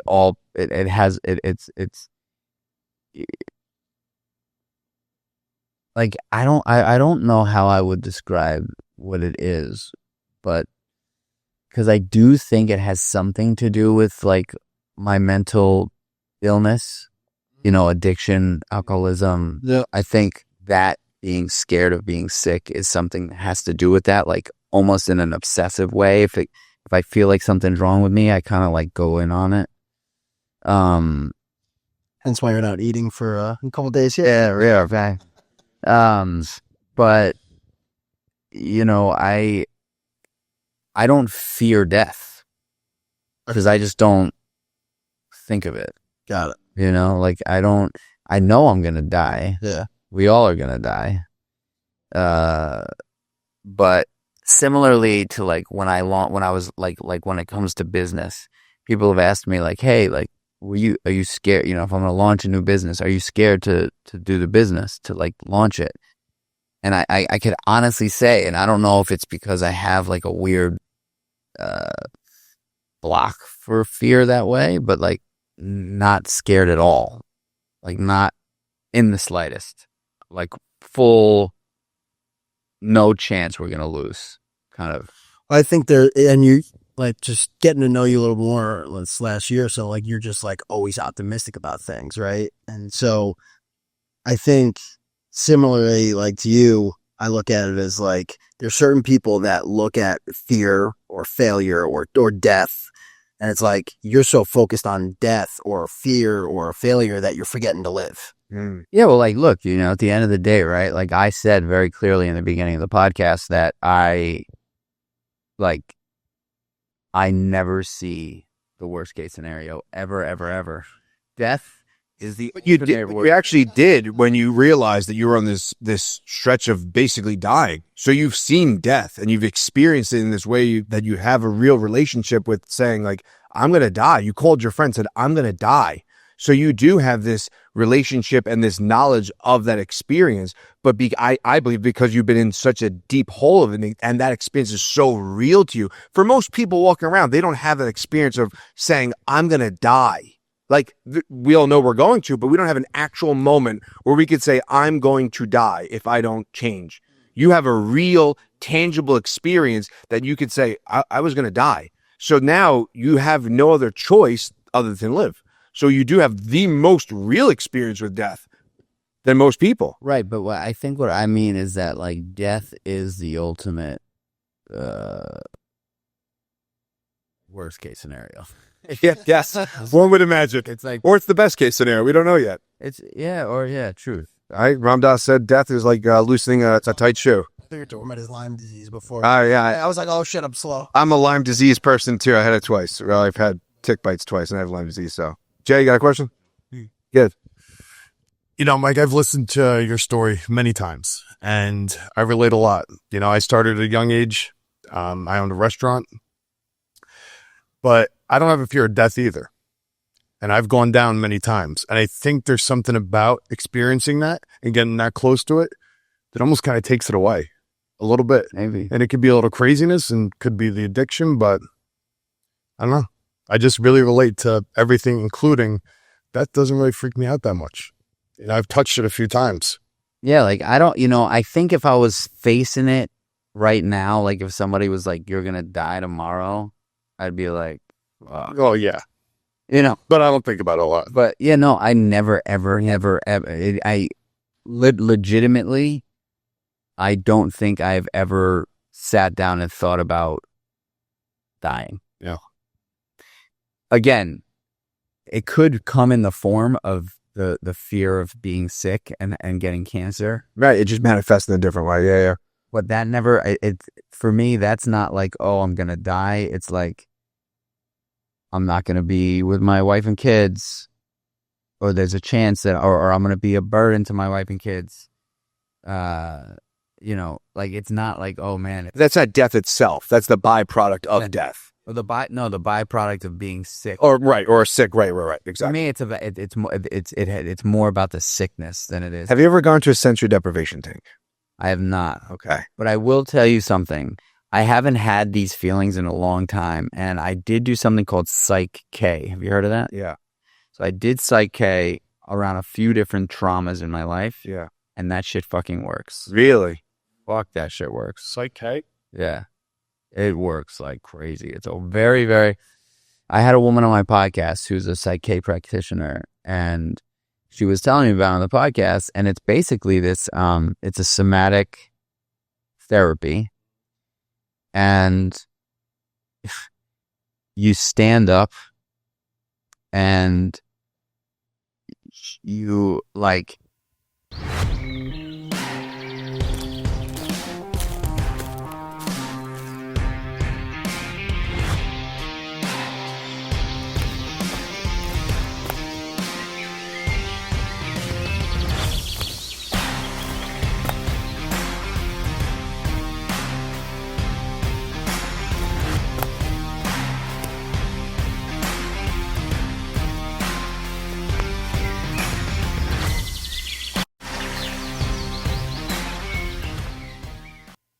It's a balance thing, and it taps into your subconscious mind, but you're totally conscious, and she talks to you she asks you questions, and your body kind of sways these certain ways, and it either sways side to side, it'll sway front and back, and you kind of don't have control over it. It's just what your body's doing in this therapy, and then she closes the trauma loop in that way of doing it. I mean, it's very, very fucked up. My wife already thinks I'm nuts. Is this going to make her think I'm more nuts? Yeah, probably. I mean, It's okay. there's like, I do a lot of fucking wild shit. Yeah. You're doing the breath work, right? You were talking about that a little bit before the podcast. Breath work is a game changer. Breath work is huge. At the first time I did breath work, my legs started going like this, and I was like pedaling, and I knew I was doing it, and I felt like such rage. Like I felt like I was just going to rip out of my skin. Like if my family, we did it before a podcast, if my family wasn't in the house sleeping, I would have just stripped down and ran through my backyard just like screaming. Like that's how powerful breath work can be. It is amazing the levels and the depth that you could tap into from just breathing. Oh God, I've seen some wild shit. Yeah. Sure. It's amazing. Jay, yeah, you were saying. Yeah. You spoke about making fear like your like best friend. But you said it in the space of like in the entrepreneurial sense, right? And I've done it in like the physical sense, right? In my line of work, like I had a rifle fucking pointed at me a couple of days back, right? Shit was out of a window, guys there, like could have been whatever. I've never feared death in that light, right? But if you told me to do something like I'm getting ready to retire and I want to be like my own boss at some point, right? And so basically what I'm saying is, how do I take that fear that I have, right, and that I embrace, right, in that physical sense, right, and then turn that into like the entrepreneurial sense, right? Because like going out on my own and being my own boss, that scares the shit out of me. But you tell me there's a gun in that fucking window, I'll go running towards that shit, and it doesn't make any sense, right? But like to me, what's the worst thing that can happen if you step out and become your own boss? What's the worst thing that can happen? could fail, man, and I'm not. And then what? And, yeah, you're right. And then what? And then you're dead. What? Oh, you're right. Yeah, there's no. It's the worst thing that can happen. It doesn't work, right? Yeah. Okay. So what happens when it doesn't work? Try again. That's it. Simple enough. It's simple. The answers are always that simple. Yeah. It's like Yeah.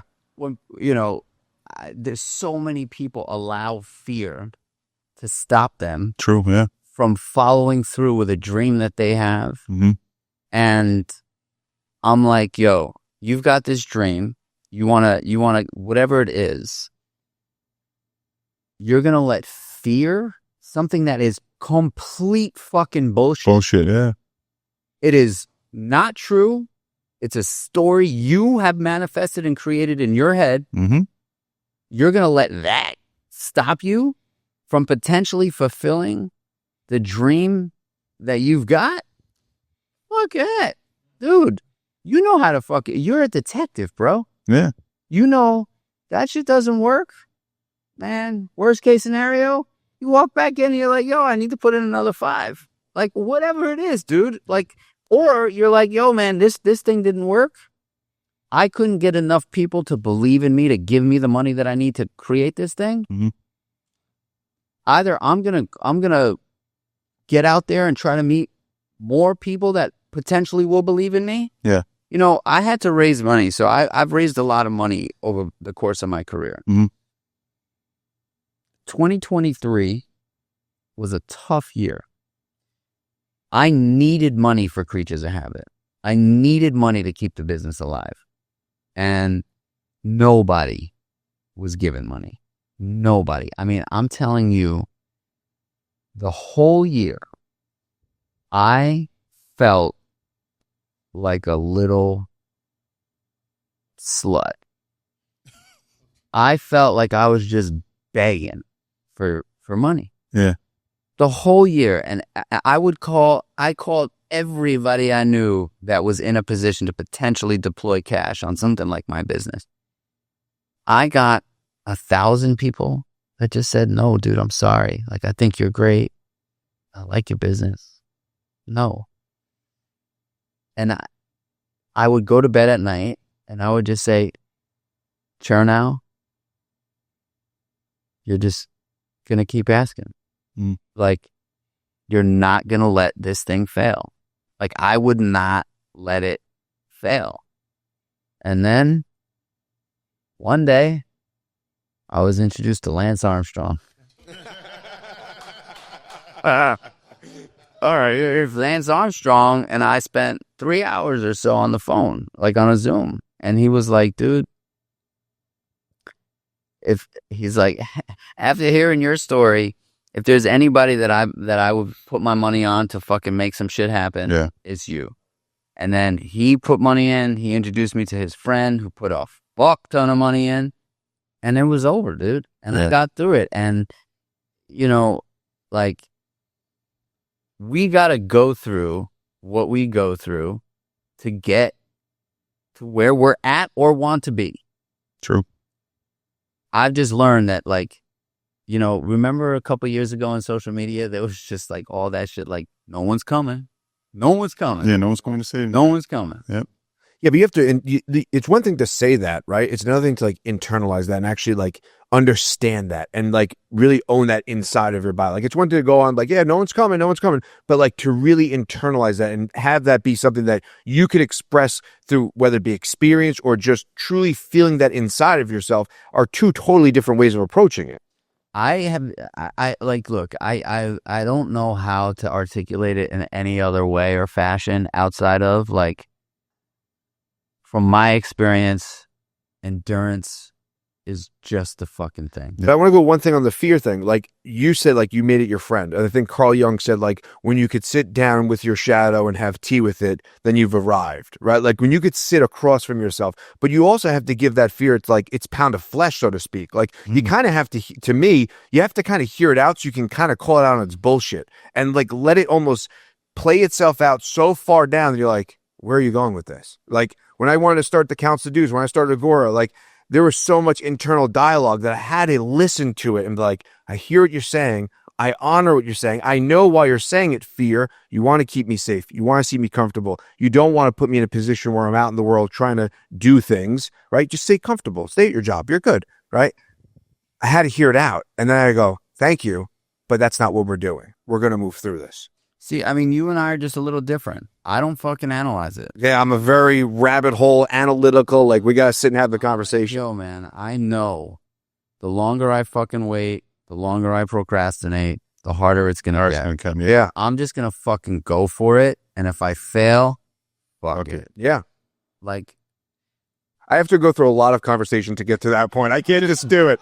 I just can't do it. I have to be like, all right, let's sit down and have this conversation. Let's play chips. Like, it's the feeling's there. Like, I know that I'm supposed to be doing it. Right. You know what I'm saying? It's just like when I hit a speed bump, you know, something slows me down a little bit. Then I'm like, fuck. You know, I'm like, something's got to give at some point. I ran down that hole. Yeah, you're right. You're absolutely right, man. That's just, you know, you picture something in your mind, you feel it in your spirit, you feel it in your heart, like you're supposed to be doing this. Yep. Then somebody throws some shit in the way, like Yeah, but it has to. Like those things have to come up. Like the resistance of you pursuing your goals and your visions and what you want, it has to be that way. It has to. That's the way you said earlier. That's the way the world works. That's how life is. It throws you curveballs. It has to throw you curveballs. Why wouldn't it? yeah, right. Shit ain't supposed to be. There's no like way to continue to evolve Mhm. if you don't if there's no barreling through challenge. You know, Yeah, like yep. evolution at its core is overcoming adversity and challenge. Amen. You know, like, I mean, you think about animals. Like, it's weird, but like, I think about like an anteater. You know, it's a fucking weird animal. Yeah. It's got this long fucking thing. It goes into the hole, Yeah. eats the ants. Like, it evolved into that. Into that. Whatever it was before couldn't get into the hole to eat the ants. Yeah. So for millions of whatever it was, fucking thousands, hundreds of thousands of years, eventually that thing had to fight through the adversity, and then eventually it just evolved. It figured it the fuck out. Yeah, you're right. Fucking anteater. There's no other fucking eaters. You know what I'm saying? Like, the thing is, it's designed to go into a hole to suck up the ants. Yeah. It wasn't always that way. You know what I'm saying? Right. You know what I mean? Like there's, when you think about strong men, Mhm. you know, like back in the day, if you were not a strong man, you died. Yeah. Survival of the fittest. You know? And so, yeah. like, why all of us here strive to be strong men is because back in the day, weak men died. And, you know, unfortunately, it's a lot easier for weak men to survive today. Yeah, it is. But, you know, I just think that fear is like, it's a story.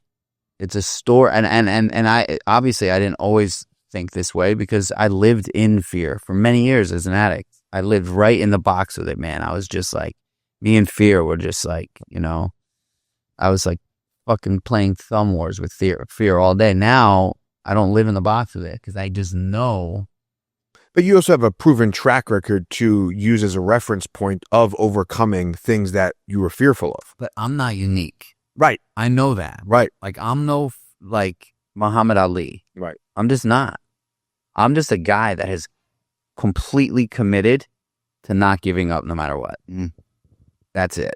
Like, I just know, and I know I've said this a bunch of times, but facts are most people quit. So if you just commit to not quitting, your odds just grow instrumentally, exponentially. If you're just like, yeah, fuck it. Like, I'm not the smartest guy in this circle. But like, when it gets real hard, which it will, like the fucking whole year of 2023 when I was begging for money and the business had like fucking $7,000 and I was like, oh my God, I'm going to fuck. This is going to fuck. What are we going to do? I just did not give up. I refused. I will fucking die on this hill. Yeah, the non-negotiables that you set for yourself, right? And that's how you overcome fear. Yep, that's how the answer right there. That's how fear becomes your ally. Because you just know that fear tends to win in most of the situations. And you know, if fear isn't a roadblock for you, I mean, are you even living? Well, are you in the pursuit, like what Sean was saying, is like, you know, that fear of not being you to the best of your ability. Like I forgot the exact quote, but it was like true hell is when the version of you that you could have been meets the version of you you end up being. Like when you like that's you're pursuing this version of you that you see this idealed version of you, this golden shadow of you, this version of you that's like I've arrived, but those goalposts keep on moving, right? And the fear gets bigger, the fear gets louder. So you have to be able to say, all right, well, I'm just going to keep on moving through it, knowing that it's going to keep on changing, right? Whether it be running a marathon, whatever it is, you cross that finish line, I've arrived. 2 days later, back to it. Like that dopamine of success or arrival goes away very quickly. You know, one thing that I'll say, and this is something that I actually recently learned, my therapist brought this to my attention. You know, when bad things happen, a lot of people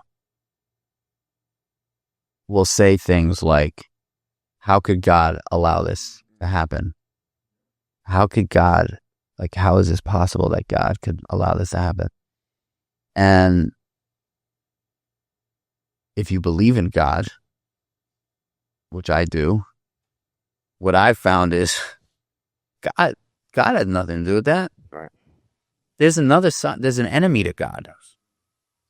The enemy is the one that, in my opinion, does those things. And God is the strength that gets you through. The enemy is always there, trying to drag motherfuckers like me and you guys down. Just always there. Just like God is always there trying to lift us up, the enemy is there always trying to push us down. And it's not God, why did you do this? It's fuck, he got in. He got in. I need God to pull me through now. And like that was like a monumental moment. You know, because I had never really thought of that.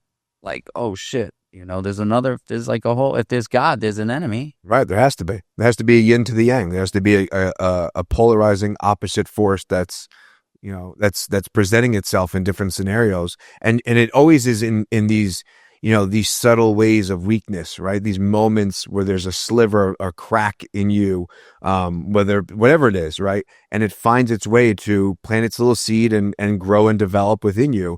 And again, whatever your belief system is, again, it's part of it. There is the polarizing force that is a part of life, and that how do you manage that? How do you navigate that? God would never let your child die. Never. God would never let that happen. The enemy would love to do that all day, and you know. Like, you just got to believe that, like, if you have faith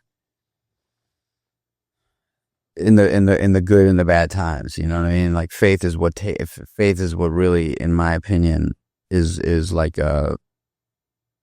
it's definitely not a crutch, because if you use it as a crutch, you're kind of screwed, because the enemy is there. Right. But I heard the definition of faith is like belief in the unseen reality. And I was like, that is the best definition I ever heard. It's like belief in the unseen reality. I'm like, wow, that like it hit me. And it's like, it is knowing that there is a reality to that you can't see, but a reality to what's transpiring that is going to play out in the long run that is in alignment with you and with God. Yeah, I kind of look at faith as there is no losing. There is no losing. If you fail, you learn. You ask God for help, for guidance, for structure. There is no losing in the path of faith. You know, it's just not. And it doesn't mean you're not going to feel loss. You're going to feel failure. You're going to feel bad or sad.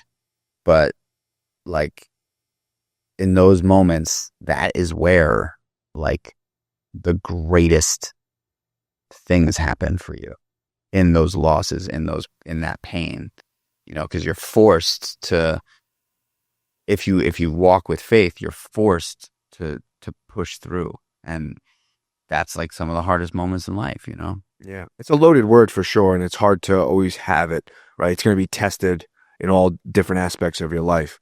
And that's why the unforeseen reality kind of just always hit me. I was like, oh, that I like that. Yeah, I like that too. John, you gonna say something? Yeah, real quick, you had mentioned earlier about being 85% happy, and Vinny was pretty pumped about that. It was a good number, and it reminded me of we were at the Ace dinner the other night, and that was one of the questions. It was like, are you truly happy? And if not, sort of what's holding you back? And Sean and I were talking on Saturday, and we're kind of ruminating on that question. And part of what, I don't know if I'd call it unhappiness, but part of the gap for us was just, it was ambition driven. It was like, we want to succeed in all these ways, and we're not quite where we expect ourselves to be yet, but we're on the journey and we get that. What's the 15% for you? And then do you think 100% happiness is a realistic thing? 15% for me, I think honestly is just by default. You know, like I think I'm just going to wake up in a shitty mood every, 17th day. You know what I'm saying? It's a pretty good number. I'll take that. I think, and when those days come, I used to be like, why am I so fucking angry? When those days come now, I just do exactly what I do on my normal days, and I don't try to analyze it. I'm just like, this day just fucking sucks, and it is what it is, dude. You got a good life. And I could say though that why I actually believe that 85% of my life is happy is because I don't I think a lot I think, well, let me reframe that. I think I used to be unhappy. My unhappiness prior to like the last probably handful 5 years or so was directly correlated to my net worth. Right? Like I think a lot of us intertwine our self-worth with our net worth because we have been raised and groomed in a culture that says success is financial freedom, right? And so that's kind of like what we all correlate success to. When you hear the word success, you think the first thing that comes to mind is, how much money does that person have? I'm a successful guy. Oh yeah, he's probably wearing a Rolex. Well, especially as men too, right? Like we so easily identify with what we do, right? It's like the second question that most guys ask, what do you do for a living? Right? Like that's like a filler question. And we tie ourselves exactly that to not only our net worth, but what we do and how we show up in the world. And our identities are so tied into that. Totally. And like typically when you're like, oh yeah, what do you like, if I'm, what do you do? And if there's like the insurance guy, he's like, oh, or like the sales guy, like the medical appliance sales guy, right? And like, I'm like, no, dude, don't fucking shy away. Say that you sell medical fucking appliances. Like fucking, that's what you do, bro. Yeah. That's what you do. Yeah, that's what I do. Yeah. Like, and so I think what I have, I'm not old, I'm not young. In my 44 years of existence, what I've concluded is that work-life balance in general is absolutely mandatory for happiness in life. It is absolutely attainable. And I'm not saying all the time. There's definitely moments in my life where I was way out of balance. But right now in my life, I think I've achieved the ability to create a balance in my life that I'm not ashamed of. Meaning, I don't fucking care what you think that I work 7 to 8 hours a day. I don't give a fuck if you think that is not enough hours. I used to be like, fuck, man, I got to work at least 12. I could give a shit what you think about my, working out in the middle. Oh, you work out in the middle of the day. You must have it so hard. Yeah, fuck you. Like I work out in the middle of the day because that's what I want to do. I've created the life to be able to do that. So I start work at 8:30 in the morning. I finish work at 5:30 in the afternoon. I shut the computer. I do not open it back up. I have dinner at 6 o'clock with my family every single day. I have breakfast with my family every single day. I do not work on the weekends. I try to take at least 2 10-day vacations and as much of August off as I can every fucking summer. I create those boundaries in my life because I'm fucking happier that way. Yeah. I'm fucking happier that way. I wake up at 5 o'clock in the morning to work out and do the things I like to do because I'm just happier like that. I'm happier. I you know, and really when I say like I don't care, I used to care so much. I used to think it was like, man, you're an entrepreneur, like you gotta be first one in, last one out. Like now I'm like, I'm an entrepreneur. My job is to delegate every fucking thing. I want to delegate everything so that I have time to think.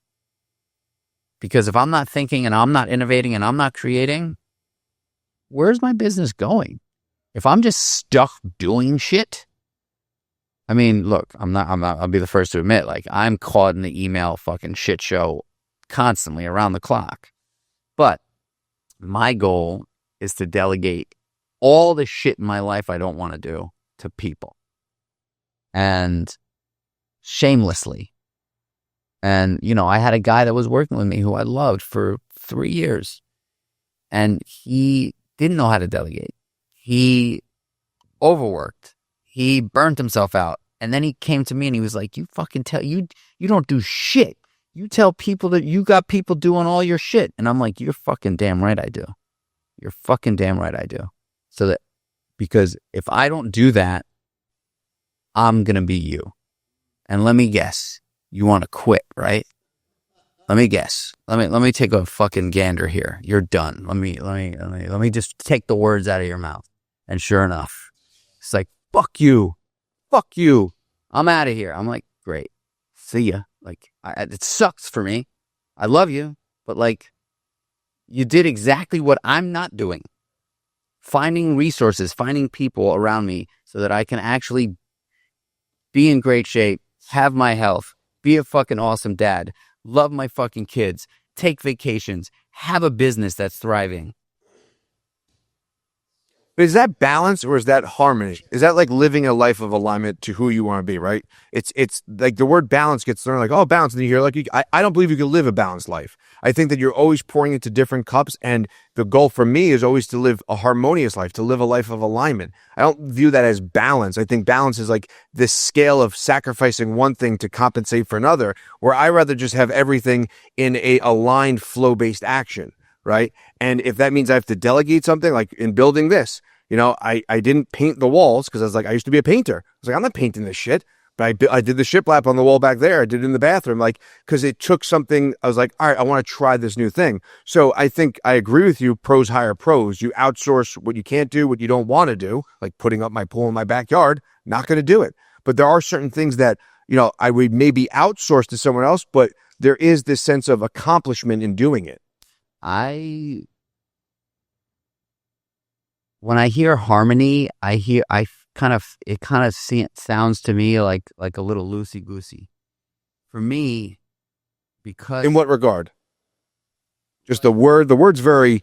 Yeah, well, like I when I say balance, I mean I actually structure my life schedule wise to be balanced with boundaries. Like I know what I do So it's like systematized. Like it's I know what I do from 5 to 6:30. That's all me time. That's self Chernow Mike time.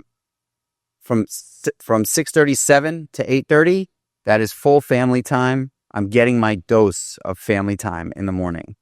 From 8:30 to 5:30, that's work time. I'm getting all the shit done in work. I'm trying my best to knock shit off the list. From 6 o'clock till 8 o'clock, that's wife and kids time. And from 8 o'clock, 8:15 till 9:30, that's me and wife time. That to me is a very like balanced life. And without that kind of structure, I don't think I'd be able to feel balanced. You know what I mean? Yeah. Like if I don't have boundaries and times and you know, if I don't time block my day, even in work, like my calendar, like if I show you my calendar for work, it's chunked up. So my days have these chunks: call customers, work meetings, drive office, fam brekkie, morning workout. Like it's chunked up. Every single day it's got the chunks. So I just know the weekend's done, but I just know that like I need to have that kind of structure. Not everybody needs to be that way. Yeah. For me, in order to feel balanced, like it's got to be like clear cut. Boom. Like you've got a chunk of time in the morning where you no meetings, just work. And you got a time in the afternoon where you're going to focus on calling customers, but you can take meetings and you can get work in if, the customers aren't picking up the phone. You know what I mean? Yeah. I have to be systematized with it. Yeah, no, it makes a lot of sense. I mean, again, I think that the harmony is maybe the energetic for me. It's like the energy I want to feel in doing these things, that they're all in alignment towards that version of me I ultimately want to be.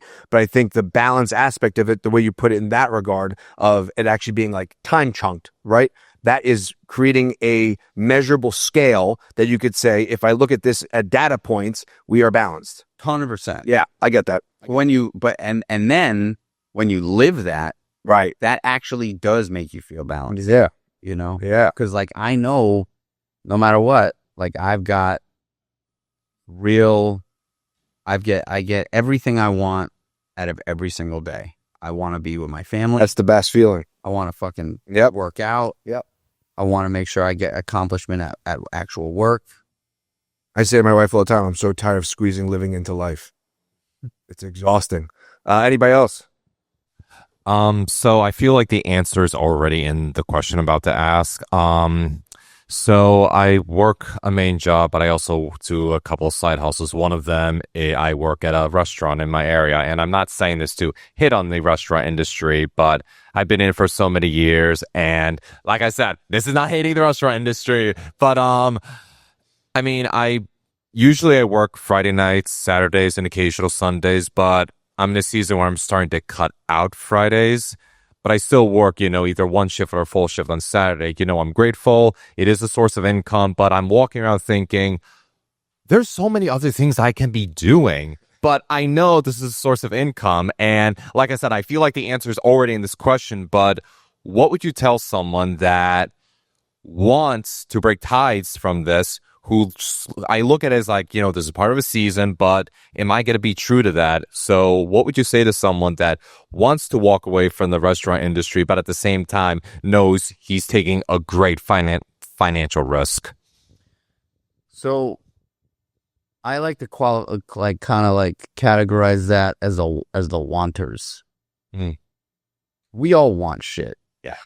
Every fucking one of us wants. Every human on the planet wants. You could be a wanter for the rest of your life. You know what I mean? Like, wanters rarely walk. They just want. Yeah. Stop wanting. You know the fucking answer to your question. We all know the answer to our question, right? We all know. Like, like I've got Walker tattooed on my hand right here so I can fucking see it all day long. Wow. Because I know that the only way forward is walking. That's it. He mentioned the word grateful, but how do you balance, or do you balance being grateful but still being ambitious? Like ambitious is such a fucking tough word because I want to be wealthy and have money and be able to fucking take my family on great fucking awesome vacations. But like, I think ambition is so tied up in material shit, like what is the motivation of the ambition, right? Like if the motivation of the ambition is money, it's going to be so hard to be grateful. Sure. Because it's when you're thinking about money, it becomes it's a want need. I need it. I want it. Yeah, the energy behind it's white knuckling versus letting it just kind of present itself. Yeah, like what is it? I kind of think about it like,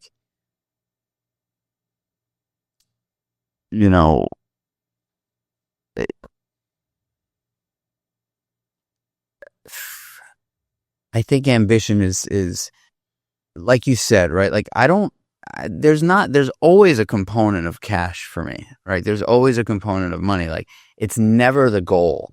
It's never the goal, because if that's the goal, the businesses that I've chosen to get into are fucking not smart. Right? Morning oats. Like morning oats. I'm gonna go get rich on selling oatmeal. I'm gonna get rich on the restaurant business. It's like those two things are like not. Yeah. But I think where you will find the most gratitude is if you want to change that part of your life and say fuck it and just do it. And whether you succeed or not, the gratitude is in giving it a shot. Because I think the hardest thing, I would never ever want to be 80 years old and telling my grandkids about all the things I wanted to do. I would much rather be like, you know what? I tried this thing and it was the hardest thing I've ever done in my life and it didn't work out, but I fucking learned so much by stepping away from the job that had the cush cash, but it wasn't fulfilling. And I just fucking grabbed my courage and I tried the fucking thing. And that didn't work out. But you know what happened? I met somebody on that path and that person introduced me to this other person. And then I started this thing. And this thing is what made me fucking rich. Can I just add a comment to the word ambition? It's interesting that you should pick that, because I tell myself I do have a goal. This job is just for a season, you know, even though I have to work most weekends. But it's interesting because I do find myself ambitious for the money, but there's also risk in my experience. I find myself a risk of envy and jealousy because I look at the customers are waiting out and thinking, look at these people, they're wasting hundreds and thousands of dollars. And here I am busting my ass. You know, you're grateful. Awesome. You're not grateful. I mean, you're welcome. Like, you want to do this yourself. So, I mean, I don't know. It's like ultimately I have to make the decision, but I do find myself falling in that snare of like being jealous and envy of people when I see people spending all this money and thinking, oh, it must be nice to see what they could possibly be doing to be able to spend all this money. But it's interesting that you picked the word ambition, because I do find myself sometimes leaning towards envy rather than ambition, if that makes any sense. Yeah, like, so I would just say this, you know, I love the restaurant business. For me, I love people. So being in the restaurant for the years and years that I was in the restaurant business, 27 years I was in the restaurant business as a technician and then ultimately as an owner, I just loved it. I fucking loved it. I loved talking to people all night long. Like, that was like my favorite thing. I love cooking food. I could cook food fucking forever. So, like, I think I was blessed there. Do you work at Sean's restaurant? No. Okay. I don't think he would want me working there. I hate to. Guys, I'm just saying that just because I want to say something in here. Like, Okay, so do you not like people or not like your job? No, I love working with people. It's just one of those situations where I know I can be spending my weekends investing in other things. Like like for example, I was that absolutely. But I mentioned that I'm a writer. I'm working on a book. I know I could be spending time doing that, investing in relationships, spending time with my family, doing other things, getting out of my comfort zone. But you know, I guess what terrifies me is taking that risk, taking that. What's the worst thing that can happen? Not be the worst. For me, I would say the worst thing that could happen is. This sounds so extreme. Being homeless, not being able to pay my rent. Okay. That is also true. Let me ask you a question. Do you think you would allow yourself to become homeless? That's a great point. Is that a possibility in your life? No, because Oh, you stop there. Yeah, you're done. Pass the mic for someone else. Problem solved. The worst fear that the story that you just wrote in your head was, fuck, man, I'll be homeless. And then I just asked you point blank, do you think you'd allow yourself to be homeless? And you just said pretty quickly, no. So what does that mean? The worst thing that can happen is you quit the restaurant job and you start writing emails to fucking every single publication that you are interested in and say, hey, I'm a writer. I'm kicking this thing off. I want to write an article. I would love to write a weekly blog for you. You start doing it for free. You start writing it for free. You figure out a couple of other ways to make some cash on the side. You said you got a couple of side hustles. You figure out if the restaurant is something that's taking you away from your passion, you say, okay, fuck it. I'm going to lose the restaurant. I'm going to take a quarter or a third of the time that I spend working in the restaurants cold emailing every single publication that I think would be interesting to write for. I don't know what you're interested in. Mind, Body, Green, Goop, whatever these wellness things are, whatever you're interested in, Star Wars fucking shit, like whatever it is, like you find a bunch of things to, and then you take the action. Like people are like, oh yeah, when they say, oh yeah, what's the first step? I'm like, do what you want to do. And they're like, well, what do you mean do what you want to do? I'm like, I don't know. Fucking, you want to go open up a fucking restaurant? Go walk into your favorite fucking restaurant, and tell them that you will work for free. They will fucking hire you. I will work for free because I want to learn from you. That's what you do. That's the first fucking step. You think that if some guy walked into my restaurant and said, you know what? I love this fucking place. I am passionate about owning a restaurant. I've never worked in a restaurant before. Put me to fucking work. I will do whatever the fuck you tell me to do for free. And I'd be like, fuck yeah. That old school grit is completely... No, it's deteriorating. Before you know it, yeah, you're not only, people pay $400,000 for college these days, right? People are I want to go to Harvard. Guess what? That's going to cost you $400,000. You are paying to go to Harvard. $400,000. And you walk out of Harvard, unless you're trying to be a doctor, a lawyer, or a finance bro, you walk out of Harvard and you're like, now what? Yep. You go into an establishment that you are fucking passionate about, that you want to fucking learn from. Like for me, I wanted to get, I worked in kitchens for a while, right? There was this woman named Sarah Jenkins. She was this just super humble, amazing chef. She had a tiny little spot in the East Village called Porchetta. I loved her spot. And I wanted nothing more than to learn how to make her porchetta. So I said to her one day after grabbing a sandwich there, I said, hey, Sarah, can I just come and just be here with you? And she was like, what? You want to, she's like, I'm not hiring. I'm like, no, I'm not asking for money. Like, can I just like come and she was like, sure, come at 6 o'clock in the morning. We roll porchettas at 6 o'clock in the morning. I spent a month. I went there at 6 o'clock in the morning. I hung out with them from 6 o'clock in the morning till 9 o'clock in the morning. I learned how to make the best porchetta you've ever made in your entire fucking life for free. I didn't pay for it. All I did was fucking go there. Guess what? I cook porchetta for my friends and family, and everybody that eats that porchetta is like, holy shit, that was fucking good. It was a month of, it was whatever, it was 30 hours that I fucking volunteered to do it.